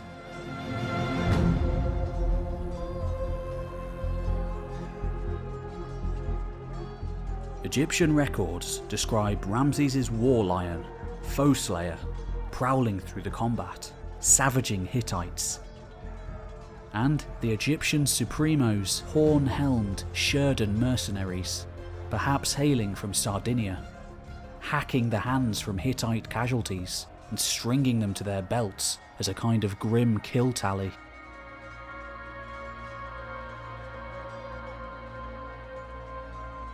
The action ceased only when the light finally began to fade, and both exhausted armies began to peel apart due to the lack of visibility. Nothing had been decided.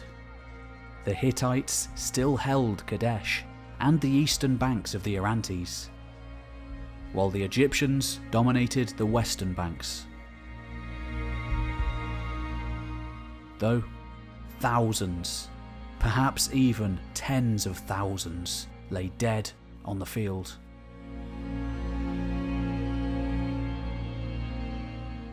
In the blackness of night, as both sides gathered up their dead and kept an anxious watch on their rivals across the river, another day of battle must have seemed certain.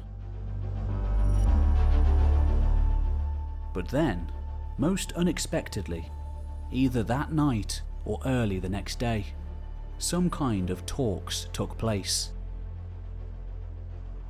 And just like that, it was all over. Never again in history did Egyptian and Hittite swords clash. And with that, we are left with the earliest detailed record in the world of a large-scale pitched battle. But who was the victor? Well, that depends on which side you ask. Perhaps giving some hint as to what was agreed at the peace parley.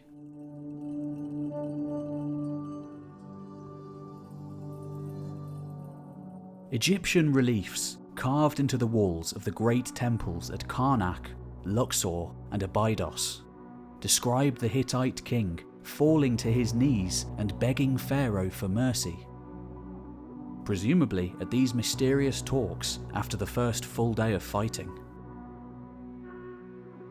Apparently, Pharaoh mercifully agreed to this, and the two armies went off their separate ways.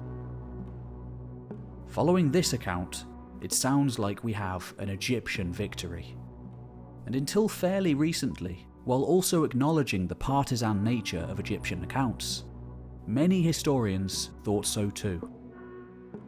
Given there were no other source materials to contend with this view, it seemed only fair.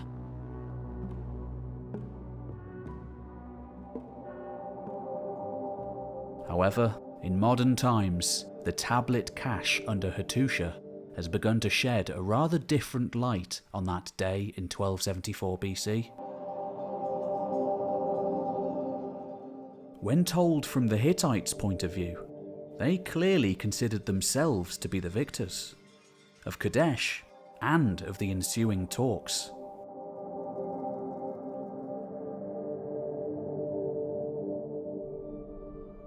Today, an objective analysis does support this. For we now know that though the treaty allowed both sides to claim victory to their own subjects, and thus save face, even laud themselves triumphantly. Immediately after the battle, Pharaoh withdrew his armies from Kadesh, leaving the city in Hittite lands. Also, perhaps tellingly, pulling his garrison out of nearby Amaru, ceding that vital neighbouring region to the Hittites after 20 years of Egyptian occupation. The Hittites then claimed further lands to the south in Pharaoh's wake.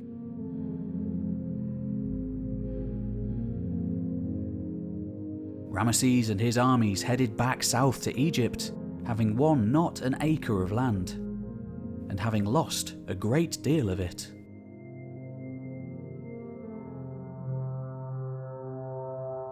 In any case, if the Hittites had truly won the Battle of Kadesh, it was in many ways a Pyrrhic victory, with great losses incurred. Some 7 allied kings and huge swathes of allied and Hittite men had died over the course of that brutal full day of fighting. The political stalemate continued for more years to come, with neither side willing to suffer yet more losses in further engagements. By the time the Kadesh Treaty was finally concluded in 1259 BC, the Hittites had a new king. Prince Hattusili having overthrown Muwatalli's heir to become the ruler of the land, justifying his actions in the famous document known as the Apology of Hattusili. His wife, Puduepa, was also a very famous figure. Once a priestess of Ishtar, just like Hattusili, there is a good argument for her ultimately becoming one of the most influential women in the entire ancient world.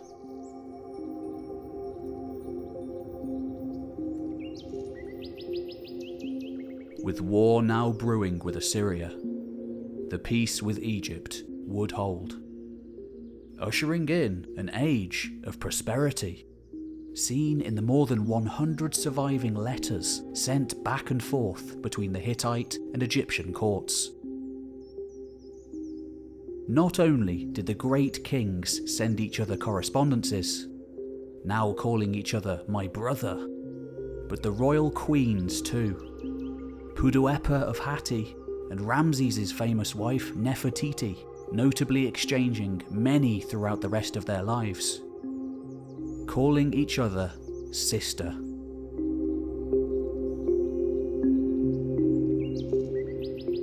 Where warfare had failed, diplomacy had been key.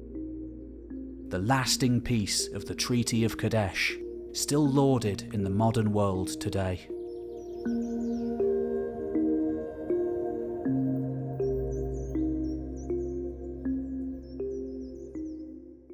Meanwhile, far out to the western reaches of the empire, we also have records of diplomacy being conducted on the shores of the Aegean Sea.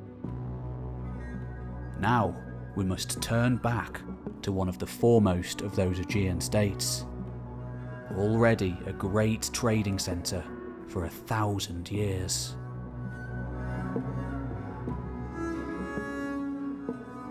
We know it today as Troy.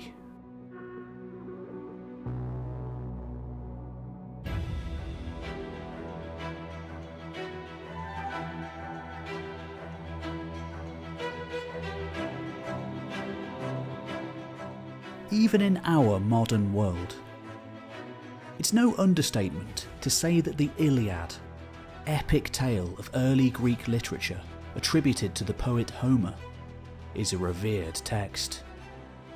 In the ancient world, it was the very crux of classical literature, foundational to the history of Western civilization itself. Most of us are familiar with at least the kernel of the Homeric legend, preserving, amongst other things, the legend of the Trojan War. though the Iliad itself is centred on only a few months towards the end of the war, the overall story was as famous then as it remains today. Beginning with Prince Paris of Troy's abduction of Helen, Queen of Sparta. Incensed, the Greeks, under the leadership of the mighty Agamemnon of Mycenae, gather together a great army, land at Troy, and besiege King Priam's city for 10 years. After the death of the Trojan hero Prince Hector, the city finally falls, thanks to the trickery of Odysseus and his Trojan horse. For a long time, the story was dismissed as just that, a legend. But over the last 150 years, archaeological evidence to the contrary has continued to stack up, tipping the scales for many in favour of Troy being a real city after all. Almost certainly the site of Hisarlik in northwestern Turkey. Many experts now consider at least some sort of Trojan War to be a real event.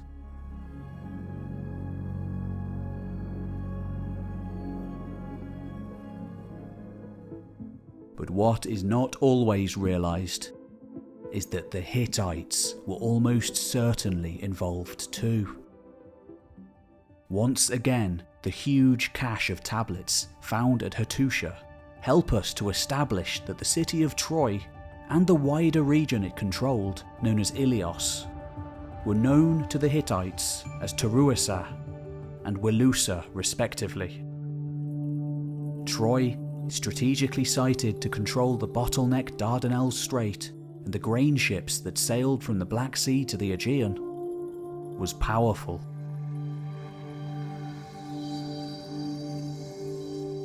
Had been already for 1,000 years. And yet, compared to the vast Hittite Empire, it was small. By the 13th century BC, for generations the city had been either a vassal or a close ally to the Hittite throne, providing military and fiscal aid to the Hittite kings on several occasions.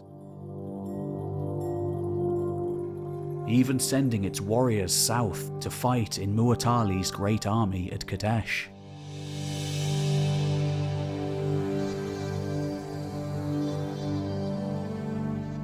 In recent years, one Hittite tablet in particular, known as the Tower Gallowa letter, has attracted a good deal of attention. Directly and rather casually speaking of a war at Troy. With dates very similar to those proposed by historians and archaeologists, and even the ancient writers themselves.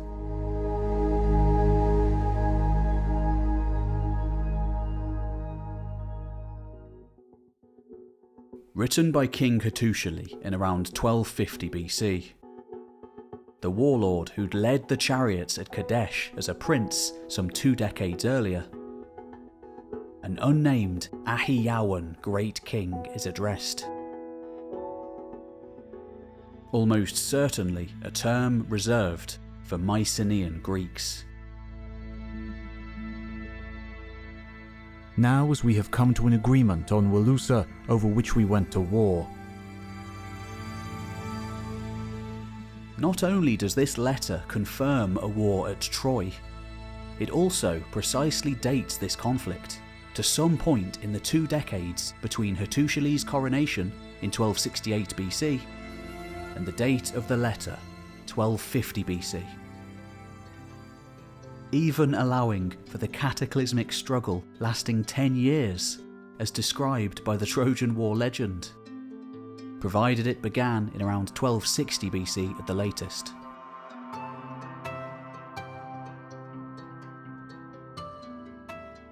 There is even some archaeological evidence that could support this idea.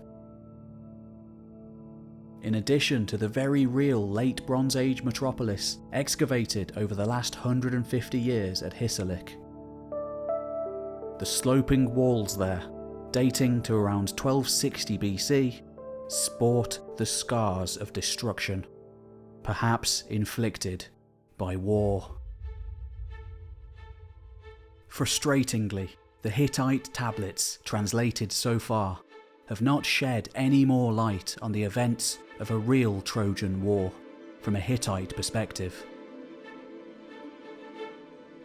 The painstaking nature of translating these texts, combined with the extreme lack of trained Hittitologists, means thousands of tablets are destined to remain untranslated for a long time to come. Tantalizingly, Calvert Watkins of Harvard University suggests that some of these as yet untranslated texts might yet contain the remnants of what he called a possible Willusiad, joining many other Hittitologists in hypothesizing on the existence of another historical epic about the Trojan War. This one written not from the perspective of the Greeks, but of the Hittites or Trojans themselves.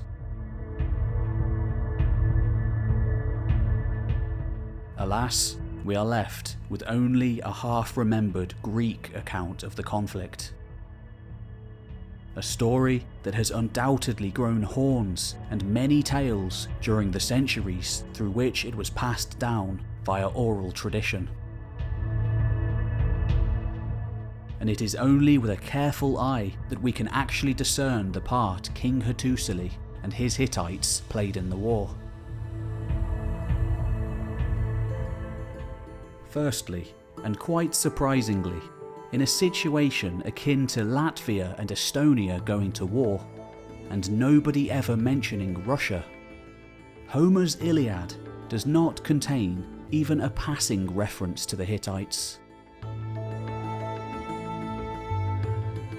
As we have seen, the Iliad covers just a few months in the 10th and final year of the Trojan War, ending with the funeral of the Trojan prince and heir, Hector. The events that happened between then and the actual end of the war, the arrival of the Amazon and Elamite relief armies, the deaths of Paris and Achilles, the wooden horse, and the sacking of the city, survive only in the alluring fragments of the other ancient texts that cover the war, making up what is commonly known as the epic cycle. Yet, none of these fragments mention the Hittites either. The reasons for this absence have long been debated. One theory positing that the Hittite Empire had already collapsed by the time of the Trojan War. Though this doesn't tally with the letter of King Hattusili mentioned earlier, which confirms that the Hittites were both active and involved in a clash with the Mycenaean Greeks at Troy. Perhaps the letter refers to an earlier war at Troy, a few decades or centuries earlier, with the Hittite Empire collapsing before the war recounted in the epic cycle texts. But even if the end of the Hittite Empire preceded the fall of Homeric Greece by several years, one would expect there to be at least an echo of the Hittites in the other epic cycle texts. Mentions of successors, splinter empires, or remaining factions of military leaders gone rogue. After all, an empire doesn't simply disappear without a trace, with its neighbours left intact. We also know that the Greek world collapsed before or at roughly the same time as the Hittites, both victims of the catastrophic period known as the Late Bronze Age collapse. So, if the Hittites were gone, then so too must be the Greeks. And how could there be a Trojan War without Greeks to lay siege to Troy?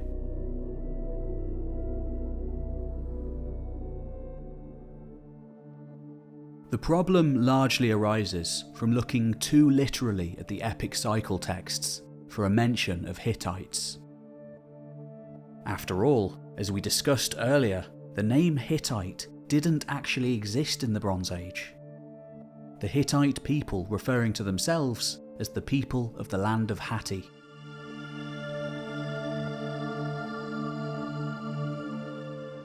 Internationally, yet more terms were used. Egypt knew them as the Keti, and that's the key to identifying the Hittites' part in the Trojan War. In the Odyssey, the second and no less influential of the famous works attributed to Homer, the tale of the Greek hero Odysseus's tumultuous and circuitous voyage home from the conflict. A passage of exposition about the war is contained.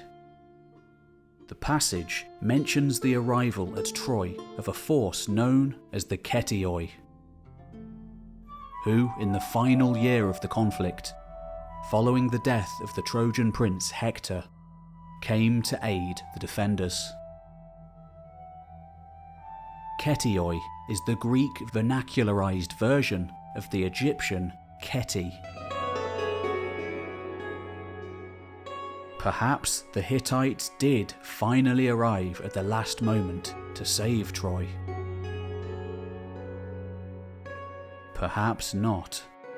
The Odyssey also describes the Ketioi bringing only a small force that made little impact, and ultimately failed to prevent the city's fall.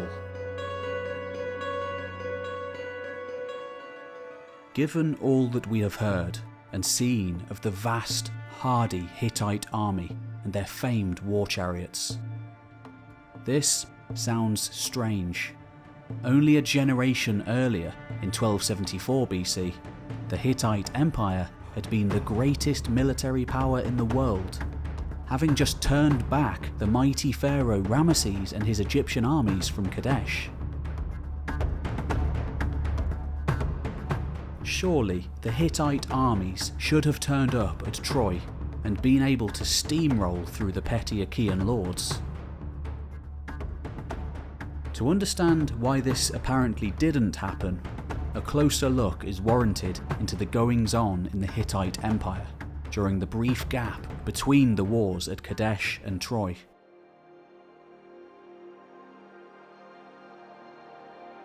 At around the proposed time of the Trojan War, King Hattusili III had only recently claimed the throne from his nephew, Urhi-Teshub. Following the ensuing ruinous civil war, he decided to honour the old code of Telopinu and exile rather than kill his rival. Though it wasn't long before he must have regretted the decision. Many of the vassal kingdoms of the realm, sensing that the exile might be on the brink of returning in an effort to reclaim the throne, bringing war and retribution with him, wavered in their loyalty to Hattusili's rule.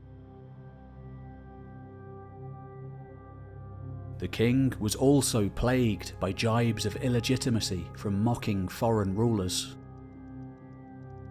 The great king of Assyria, a rival empire and major antagonist following Kadesh, sent neither envoys nor gifts to Hattusili's coronation ceremony, going so far as to label him a substitute for the real Hittite king. Sensing trouble, Hattusili sought new allies. The greatest agreement of this kind was that which he struck with his former enemy, Ramesses II of Egypt. The two erstwhile sparring partners agreeing what would come to be known as the Eternal or Silver Treaty, which laid out the conditions of a defensive alliance between the Hittites and the Egyptians, thus effectively mitigating the huge threat posed by Assyria. Hattusili could plausibly have been freed up to tend to the long unanswered call for aid from Troy.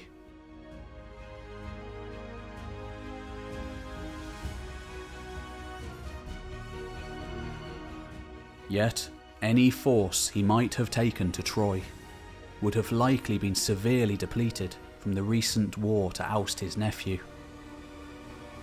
This could tally with the attested small contingent that the Ketioi brought to the Trojan War. If only the Hittites had been at their peak, the war might have ended very differently.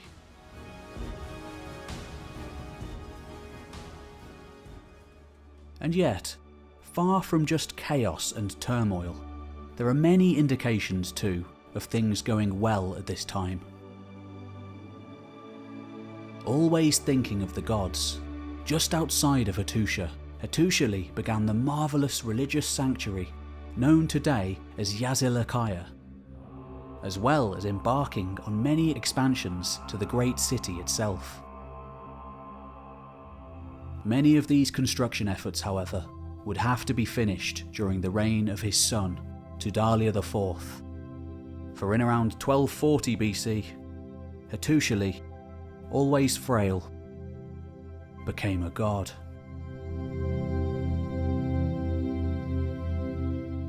But by this time, the cracks in the kingdom were very much beginning to show.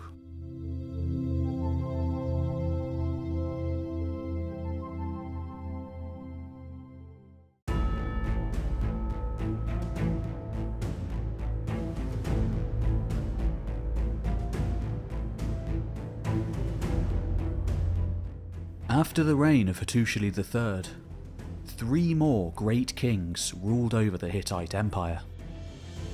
And then, they were gone. The dynasty had fallen into ruin in the past many times, but this time was different. All across Anatolia, once mighty fortresses and cities left empty. People dead or scattered to the winds. The final death knell does not seem to have been internal decay, civil war, or conquest by a neighbouring power. The Hittites, along with many of their contemporaries, were obliterated from history by forces few could have foreseen.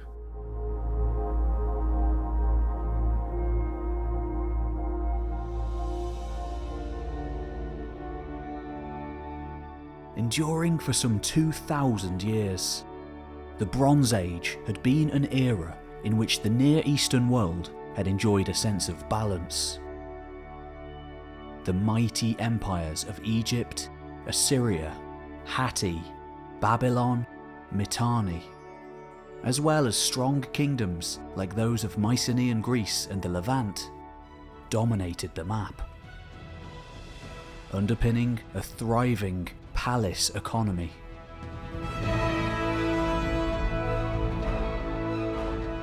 In those days of plenty, the eastern Mediterranean was thronged with the coming and going of trade ships, the overland routes packed with mules and wagons, carrying to and fro all sorts of ancient commodities: iron, silver, tin, copper, lead, horses, wool and textiles from the Hittite lands, gold and scarab jewels from Egypt, and turquoise from the Nile deserts, jasper and lapis lazuli from Afghanistan, jewellery and perfumes made in Crete by Minoan artists, oil and wine from Greece.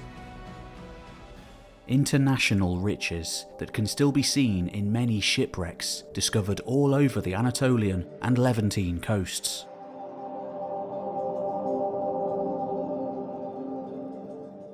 Then, around 1200 BC, everything changed.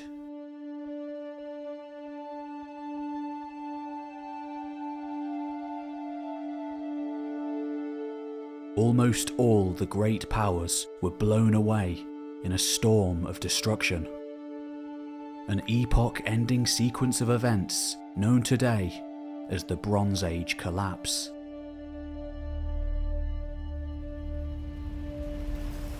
Civil order gave way to chaos.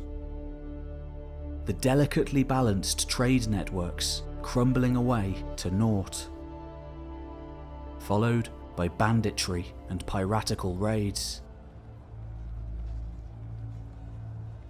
The palace economy, always a fragile, dangerously over-specialised system, in many areas, vanished. To be replaced in Greece by the village barter system of a dark age.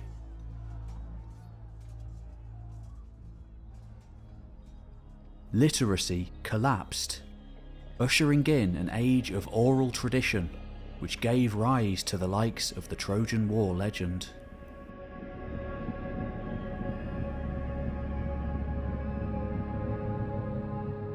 Such a break is rarely seen in history. But what caused the collapse? In recent years, the concept of a systems collapse has been favoured. The disaster likely triggered not by one, but many causes, merging together to create a devastating domino effect. First of all, as paleoclimatologists have discovered, the 13th century BC was a time of drought. Pollen samples indicating a long-lasting dry spell, stretching all the way from the Hittite headlands of northern Turkey to the Nile Delta. And in Anatolia, tree ring examinations show 5 or more years of uncharacteristically low rainfall.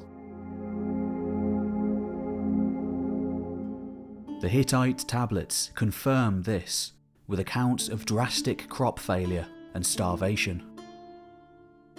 Also detailing the remarkable deal struck between the Hittite Great Queen Puduepa and Ramesses II to arrange relief shipments of grain from Egypt to the Hittite realm. Ramesses also sent his best irrigation experts in an effort to help revive Hittite soil. But to no avail.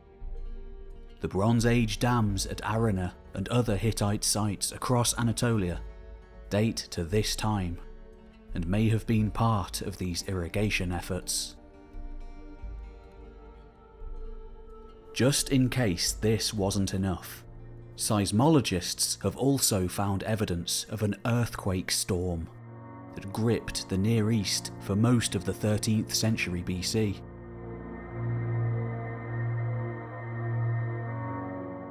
With the Hittite heartlands sitting right at the centre of Anatolia's fault lines, they suffered the brunt of these devastations.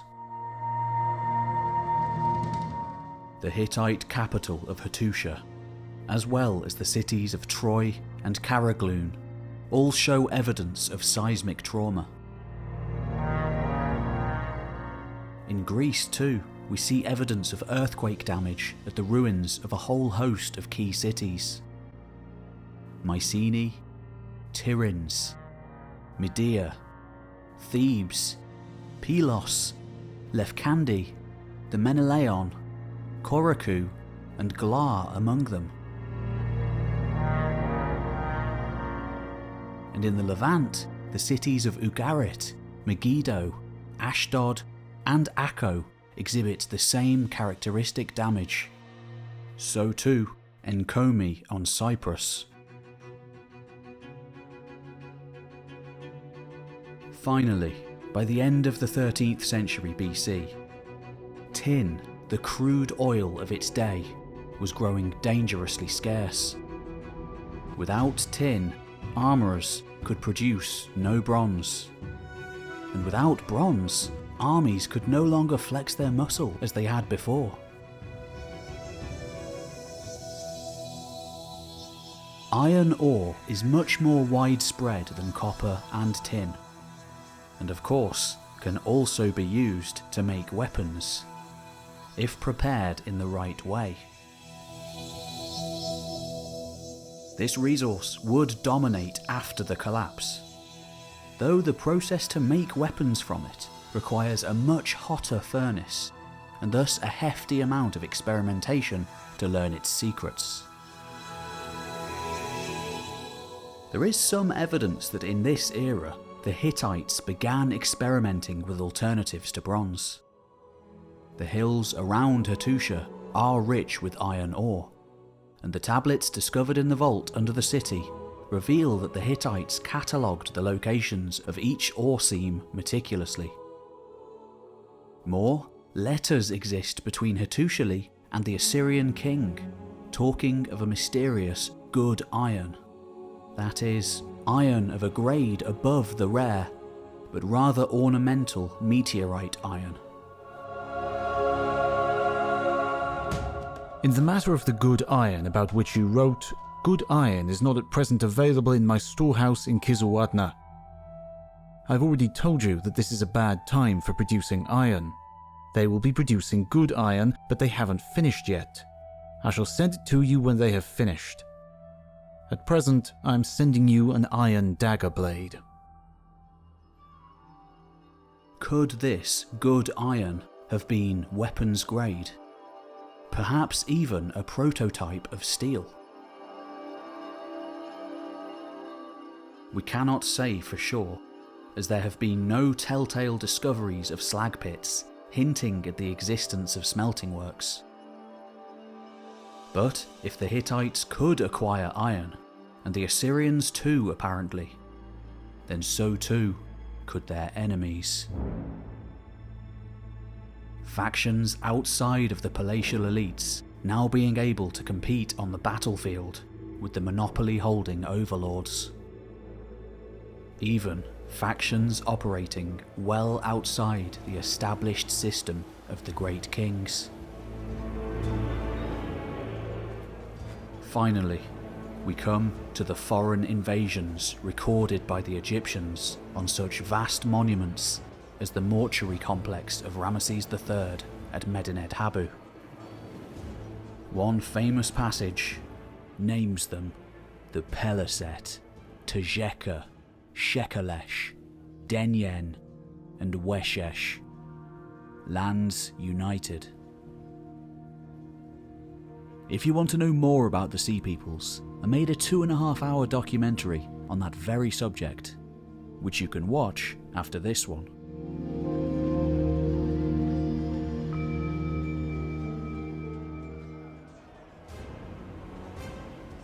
As to the identity of these newcomers, scholars have been divided ever since the passage was first translated close to 200 years ago.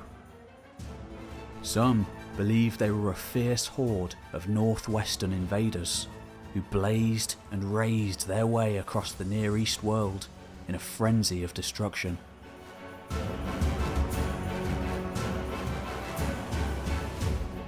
Others argue that they in fact arose primarily from within the established empires of the time. Mercenaries gone rogue, like the Shurden who fought at Kadesh. And perhaps vassals of the Hittites too, like the Luca.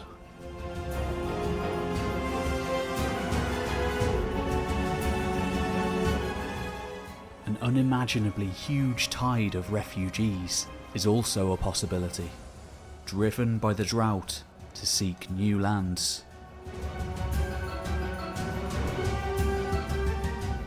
Perhaps they were even people displaced by the Trojan War. Ousted Mycenaean or Wilusan lords on the make among them.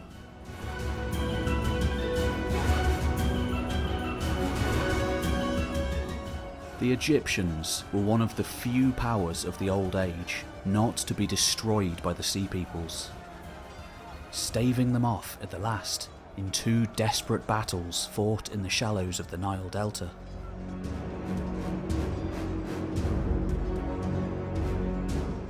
Egyptian scribes writing fearfully of the attackers, describing them as a great conglomeration of tribes with tongue-twisting names.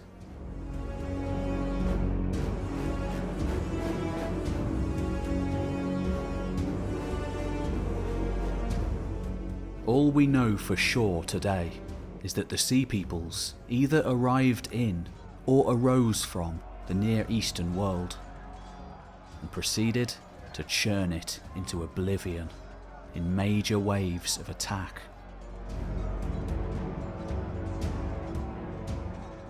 Encompassing both naval and coastal movement, even plunging deep inland across Greece, Anatolia, and Syria, leaving destruction in their wake. In Greece, we read of a panicked king Nestor of Pylos, placing 800 extra watchmen on his coastal watchtowers. In Syria, the king of Ugarit fretted about the sudden silence that had befallen the land of his Hittite overlords. All my troops and chariots are in the Hittite country, and all my ships are in the land of Lucca, and have not returned. And soon, Ugarit too would fall silent.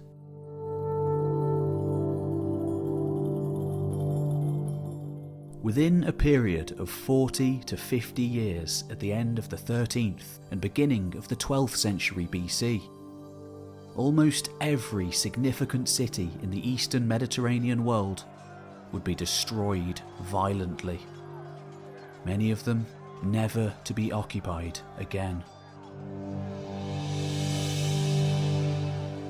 Perhaps the greatest city of all to fall prey, however, was proud old Hattusha, and there the ruins lay through the ages to come, waiting for that day when Charles Texier would stumble upon them and rediscover the greatness of the Hittites.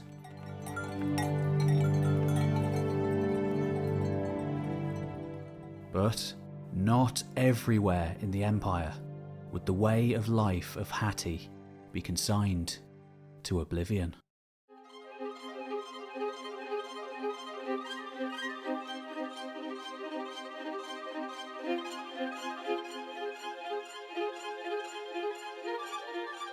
While the empires of Assyria and Egypt endured the collapse, surviving on, albeit in a much reduced state, much of the wider world afterwards entered a new dark age. Across Greece and the Hittite Empire, literacy vanished, the complex political infrastructure of the Bronze Age's heyday becoming a forgotten art. And from this smoky aftermath, new, smaller kingdoms gradually arose.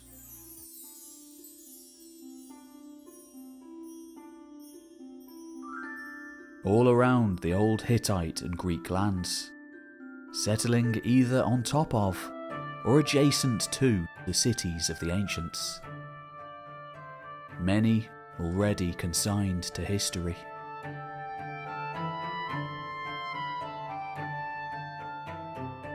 In Greece, a people known as the Dorians came to the fore and flourished.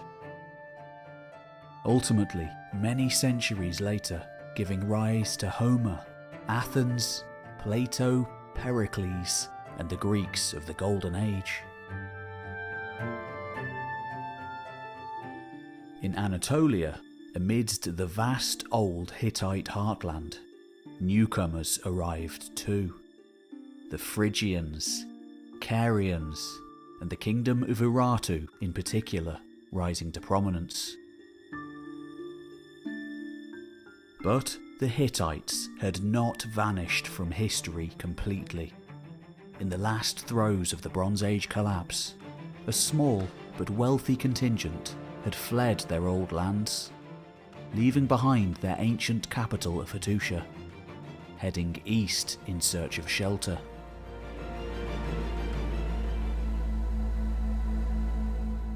They came to northern Syria, specifically the river city of Carchemish.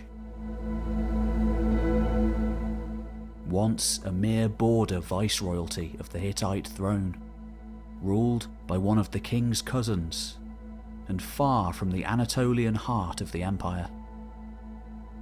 Now, that city was all that remained. Carchemish became, in effect, a raft for the culture and customs of Hatti, preserving them through the Sea People's devastations and the ensuing Dark Age.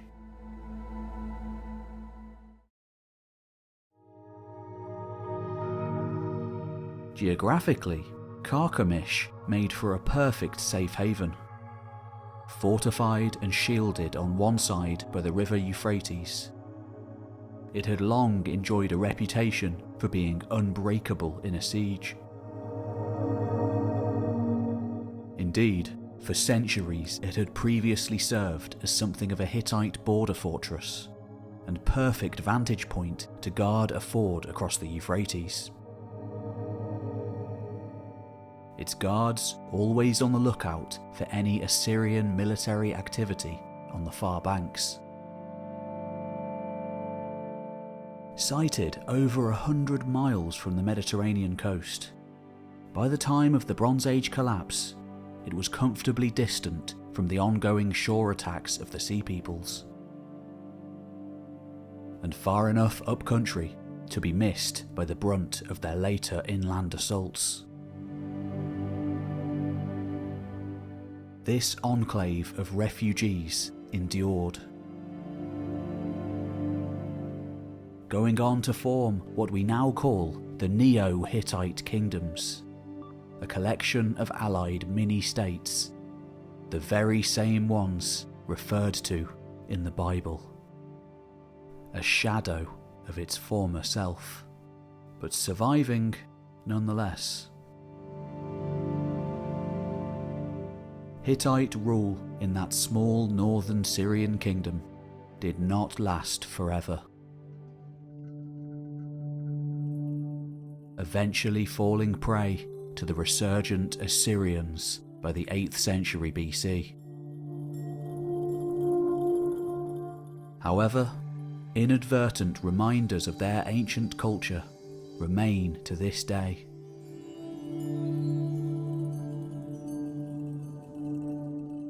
Indeed, the Republic of Hatti, the most southeastern province of modern Turkey, and situated around Neo-Hittite lands, is but one quiet echo of the roaring lion that once prowled around Anatolia and Syria some 3,000 years ago.